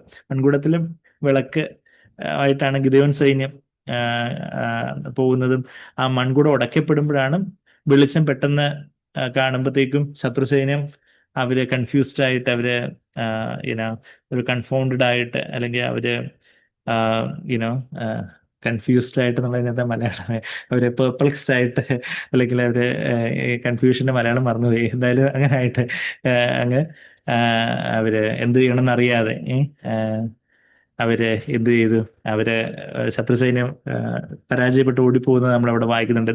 ഇത് ന്യായാധിപന്മാരുടെ പുസ്തകം 7-ാം അധ്യായത്തിന്റെ 16 മുതൽ 22 വരെയുള്ള ആ ഒരു ക്രോസ് റെഫറൻസ് ഞാൻ എൻ്റെ ബൈബിളിൽ ഇവിടെ ഈ വേഴ്സ് തന്നെ എഴുതി വെച്ചിട്ടുണ്ട്. 2 കൊരിന്ത്യർ 4-ന്റെ 7-ാമത്തെ വാക്യത്തില്. അപ്പൊ അതുപോലെ നമ്മുടെ മൺപാത്രങ്ങളിലാണ് നമുക്ക് നിക്ഷേപമാകുന്ന ദൈവത്തിന്റെ തേജസ്, ദൈവത്തിന്റെ വെളിച്ചം, ജീവൻ തന്നിട്ടുള്ളത്. അത് വെളിപ്പെടാനായിട്ട് ദൈവം പല അഫ്ലിക്ഷൻസ്, പല കഷ്ടങ്ങളൊക്കെ അനുവദിക്കുന്ന കാര്യം അതിന്റെ 8-9 വാക്യങ്ങളിലൊക്കെ പറയുന്നത്. അത് കഴിഞ്ഞിട്ട് 10-ാമത്തെ വാക്യത്തിൽ ഈ മരണം ക്യാരി ചെയ്യുന്ന കാര്യമൊക്കെ പറഞ്ഞു കഴിഞ്ഞിട്ട് നമ്മൾ വിശ്വസിക്കുന്ന കാര്യമൊക്കെ 13-ാമത്തെ വാക്യത്തിൽ പറഞ്ഞ്, അത് കഴിഞ്ഞിട്ട് 16-ാമത്തെ വാക്യത്തിൽ പറയും therefore, അതുകൊണ്ട് എന്ന് പറഞ്ഞാണ് ഈ പഴയ മനുഷ്യൻ ക്ഷയിക്കുന്ന കാര്യം പറയുന്നത്. അപ്പൊ ഈ പുറമേയുള്ള മനുഷ്യൻ, പുറമേയുള്ള പഴയ മനുഷ്യനൊക്കെ നമ്മൾ സ്ഥാനത്ത് കുഴിച്ചിട്ടു. ഈ പുറമേയുള്ള മനുഷ്യൻ ക്ഷയിക്കുന്ന കാര്യം. ഇപ്പൊ പുറമേയുള്ള മനുഷ്യൻ എന്ന് പറയുമ്പോൾ അത് ദേഹത്തെയും കുറിക്കുന്നത് ശരി തന്നെ, എന്നാൽ അത് ആത്യന്തികമായിട്ട് കുറിക്കുന്നത് നമ്മളുടെ സ്വന്തം ഇഷ്ടമാകുന്ന നമ്മുടെ ജഡത്തെ തന്നെ. ആ ജഡം എത്രമാത്രം ക്ഷയിച്ചു പോകുന്നു, അല്ലെങ്കിൽ ജഡം എത്രമാത്രം തകർക്കപ്പെടുന്നു, ഈ മൺപാത്രം എത്രമാത്രം തകർക്കപ്പെടുന്നു, അത്രയധികമായിരിക്കും ഈ മൺപാത്രത്തിനകത്തുള്ള നിക്ഷേപം, ആ ലൈറ്റ് വെളിപ്പെട്ട് യേശുവിന്റെ തേജസ് വെളിപ്പെടുന്നത്. എന്ന് പറയുന്ന പോലെ നമ്മളുടെ കർത്താവെ ഈ മൺപാത്രത്തെ അവിടുന്ന് കർത്താവ് പൂർണ്ണമായിട്ട് അങ്ങ് ഉടയ്ക്കണമേ എന്ന് പറഞ്ഞ് നമ്മെ തന്നെ ഏൽപ്പിച്ചു കൊടുക്കുകയാണെങ്കിൽ ദൈവം പല സാഹചര്യങ്ങളിലൂടെ നമ്മളുടെ ആ ജഡത്തെ, നമ്മുടെ സ്വന്തം ബലത്തെ, സ്വയബലത്തേക്ക് ഉടയ്ക്കും. കർത്താവിന്റെ ജീവൻ വെളിപ്പെടും. അപ്പൊ നമ്മള് ദൈവ തേജസ്സുള്ളവളായിട്ട് അന്ന് ആയിത്തീരും. അതിന്റെ തേജസ്, ഞാൻ തിരിച്ച് ഇതും കൂടെ വായിച്ചങ്ങ് നിർത്തുക. വെളിപാട് 21-11 അതിന്റെ തേജസ് ഏറ്റവും വിലയേറിയ രത്നത്തിന് തുല്യമായി. പരിശുദ്ധാത്മാവിന് വർണ്ണിക്കാൻ വേറെ കൂടുതലൊന്നുമില്ല. ഏറ്റവും വിലയേറിയ രത്നത്തിന് തുല്യമായി സ്ഫടിക സ്വച്ഛതയുള്ള സൂര്യകാന്തം പോലെ, ഒരു ക്രിസ്റ്റൽ ക്ലിയർ, അവിടെ ഒരു സുതാര്യതയുണ്ട്. നമ്മളെ അന്തിമോചന പുസ്തകത്തിൽ നമ്മളത് വായിച്ചു. അവിടെ ഒരു സുതാര്യത, ഒരു ട്രാൻസ്പെറൻസി ഉണ്ട്. അവിടെ ഒരു കാവഡ്യോ കാര്യങ്ങളൊന്നും ഇല്ല. അകമേ ഉള്ളതുപോലെ തന്നെ പുറമേയും. അതിനെക്കുറിച്ചുള്ള കൂടുതൽ കാര്യങ്ങളൊക്കെ നമ്മൾ താഴോട്ടും വായിക്കുന്നുണ്ട്. Having the glory of God, 11-ാമത്തെ വാക്യം, Revelation 21:11. Her brilliance was like a costly stone, as a stone of crystal clear jasper. സ്ഫടിക സ്വച്ഛതയുള്ള സൂര്യകാന്തം പോലെയുള്ള ആ ഒരു ജ്യോതിസ്, ആ ഒരു തേജസ്, വെളിച്ചം, അതിന്റെ ജ്യോതിസ്, ഹെർ ബ്രില്യൻസ് എന്നുള്ളൊരു വാക്ക്. ആ ജ്യോതിസ് എന്നുള്ള വാക്ക് നമ്മളിവിടെ 11-ാമത്തെ വാക്യത്തിൽ വായിക്കുന്നുണ്ട്. പിന്നെ ജ്യോതിസുകളെ പോലെ പ്രകാശിക്കണമെന്നുള്ള കാര്യം ഫിലിപ്പിയർ 2-ന്റെ 15-ാമത്തെ വാക്യത്തിലേക്ക് നമ്മൾ വായിക്കുന്നുണ്ട്. അതുപോലെ തന്നെ നമുക്ക് ആ ജ്യോതിസ്, ആ തേജസ്, ആ ഒരു ബ്രില്യൻസ്, ആ ഒരു ദൈവത്തിന്റെ ജീവൻ നമുക്ക് തരട്ടെ. നമുക്ക് കണ്ണടച്ച് പ്രാർത്ഥിക്കാം. സ്നേഹം നിറഞ്ഞ പിതാവേ, യേശുവേ കർത്താവേ, ഞങ്ങൾ കേട്ടതൊന്നും ഞങ്ങളെ നിരുത്സാഹപ്പെടുത്താനോ ഒരു കർത്താവ് കുറ്റബോധത്തിലേക്ക് കൊണ്ടുപോകാനോ അല്ലല്ലോ കർത്താവേ. ഞങ്ങളെല്ലാവരും ബലഹീനരാണ്, ഞങ്ങളെല്ലാവരും കുറവുള്ളവരാണ് കർത്താവെ. ഞങ്ങൾ ആത്മാവിലെ ദാരിദ്ര്യത്തോടെ അങ്ങനെയൊക്കെ അടുത്ത് വരുന്നു. ഞങ്ങളുടെ കർത്താവെ, ഞങ്ങളുടെ കുറവുകളെ ന്യായീകരിച്ചിരിക്കാതെ കർത്താവെ, കർത്താവെ ആ കർത്താവെ അത് ഏറ്റുപറയുവാന് അവിടുത്തെ മുമ്പാകെ കർത്താവ് അതെല്ലാം വിട്ടുപേക്ഷിക്കുക. ഞങ്ങളെ സഹായിക്കണമേ കർത്താവെ. അവിടുന്ന് എല്ലാം ഞങ്ങളെ സ്നേഹിക്കുന്നവരെയാണല്ലോ അവിടുന്ന് ശാസിക്കുന്നത് കർത്താവെ. അവിടുന്ന് ഞങ്ങളെ നിരുത്സാഹപ്പെടുത്തുന്ന ദൈവമല്ലല്ലോ, ഞങ്ങളെപ്പോഴും ഉത്സാഹിപ്പിക്കുന്ന, ഞങ്ങളെ മുമ്പോട്ട് വഴി നടത്തുന്ന കർത്താവാണല്ലോ. അവിടുത്തെ കർത്താവെ ഏറ്റവും തീക്ഷ്ണമായിട്ടുള്ള ശാസന കേട്ടപ്പോഴും നിത്യജീവന്റെ മൊഴികൾ അങ്ങയുടെ പക്കലുണ്ട്, അങ്ങേ വിട്ട് എങ്ങോട്ട് പോകുന്ന കർത്താവെ, പത്രോസ് ചോദിച്ചതുപോലെ ഞങ്ങൾ അങ്ങേ വിട്ട് എങ്ങോട്ട് പോകാനാ കർത്താവെ. ഞങ്ങളെ സഹായിക്കണമേ, ഞങ്ങളെ തിരുത്തണമേ, ഞങ്ങളെ വഴി നടത്തണമേ, ഞങ്ങളെ ഉടയ്ക്കണമേ കർത്താവെ. ഞങ്ങളുടെ ഈ മൺപാത്രത്തെ, ഈ കഠിനമായിട്ടുള്ള ഈ മൺപാത്രത്തെ ഞങ്ങളെ അങ്ങ് ഉടച്ച് കർത്താവ്, ഈ തേജസ്, കർത്താവിന്റെ തേജസ് അധികമായിട്ട് ഞങ്ങളിൽ ഒന്ന് നിറഞ്ഞ് അത് വെളിപ്പെടട്ടെ കർത്താവെ. അന്ന് കാന്തയായിട്ട് വെളിപ്പെടുവാൻ തക്കവണ്ണം കർത്താവെ ഞങ്ങളെ ഒന്ന് സഹായിക്കണം. ഞങ്ങൾ കുറയണം, അവിടുന്ന് വളരണം. അവിടുത്തെ പുണ്യനാമത്തെ മഹത്വപ്പെടുത്തി ഞങ്ങളുടെ കൂട്ടായ്മയുള്ള ഒരു പ്രിയ സഹോദരങ്ങളെ ഓർത്ത് പ്രാർത്ഥിക്കുന്നു. ആരും കർത്താവെ അന്ന് ലജ്ജിച്ച് പോകാൻ ഇടവരുതേ എന്ന് പ്രാർത്ഥിക്കുന്നു. ഞങ്ങൾ ആരും കർത്താവ് അന്ന് ലജ്ജിച്ച് കർത്താവ് ഞങ്ങൾക്ക് ഒരു 60 മേനിയോ 30 മേനിയോ ആയിട്ട് കർത്താവെ തൃപ്തിപ്പെടുന്നവരായിട്ട് അന്നായി പോകാൻ ഇടവരുതേ എന്ന് ഞങ്ങൾ പ്രാർത്ഥിക്കുന്നു. കർത്താവ് എന്ത് വില കൊടുത്തും ഞങ്ങൾക്ക് തന്നിട്ടുള്ള വെളിച്ചത്തോടെ കർത്താവ് പൂർണ്ണമായിട്ടും വിശ്വസ്തരാകുവാൻ തക്കവണ്ണം ആ ഒരു തീക്ഷ്ണതയോടെ പൂർണ്ണ ഹൃദയത്തോടെ അങ്ങയെ പിൻപറ്റുവാൻ ഞങ്ങൾ ഓരോരുത്തരെയും അങ്ങ് സഹായിച്ചാട്ടെ. അവിടുത്തെ ആത്മാവിനാൽ ഞങ്ങൾ നിറച്ചാട്ടെ എന്ന് പ്രാർത്ഥിക്കുന്നു. പ്രാർത്ഥന കേട്ട് ഞങ്ങൾക്ക് സ്തുതിക്കുന്നു. എല്ലാം യേശു കർത്താവിൻ്റെ വിലയേറിയ മാധുര്യമുള്ള നാമത്തിൽ തന്നെ. ആമേൻ.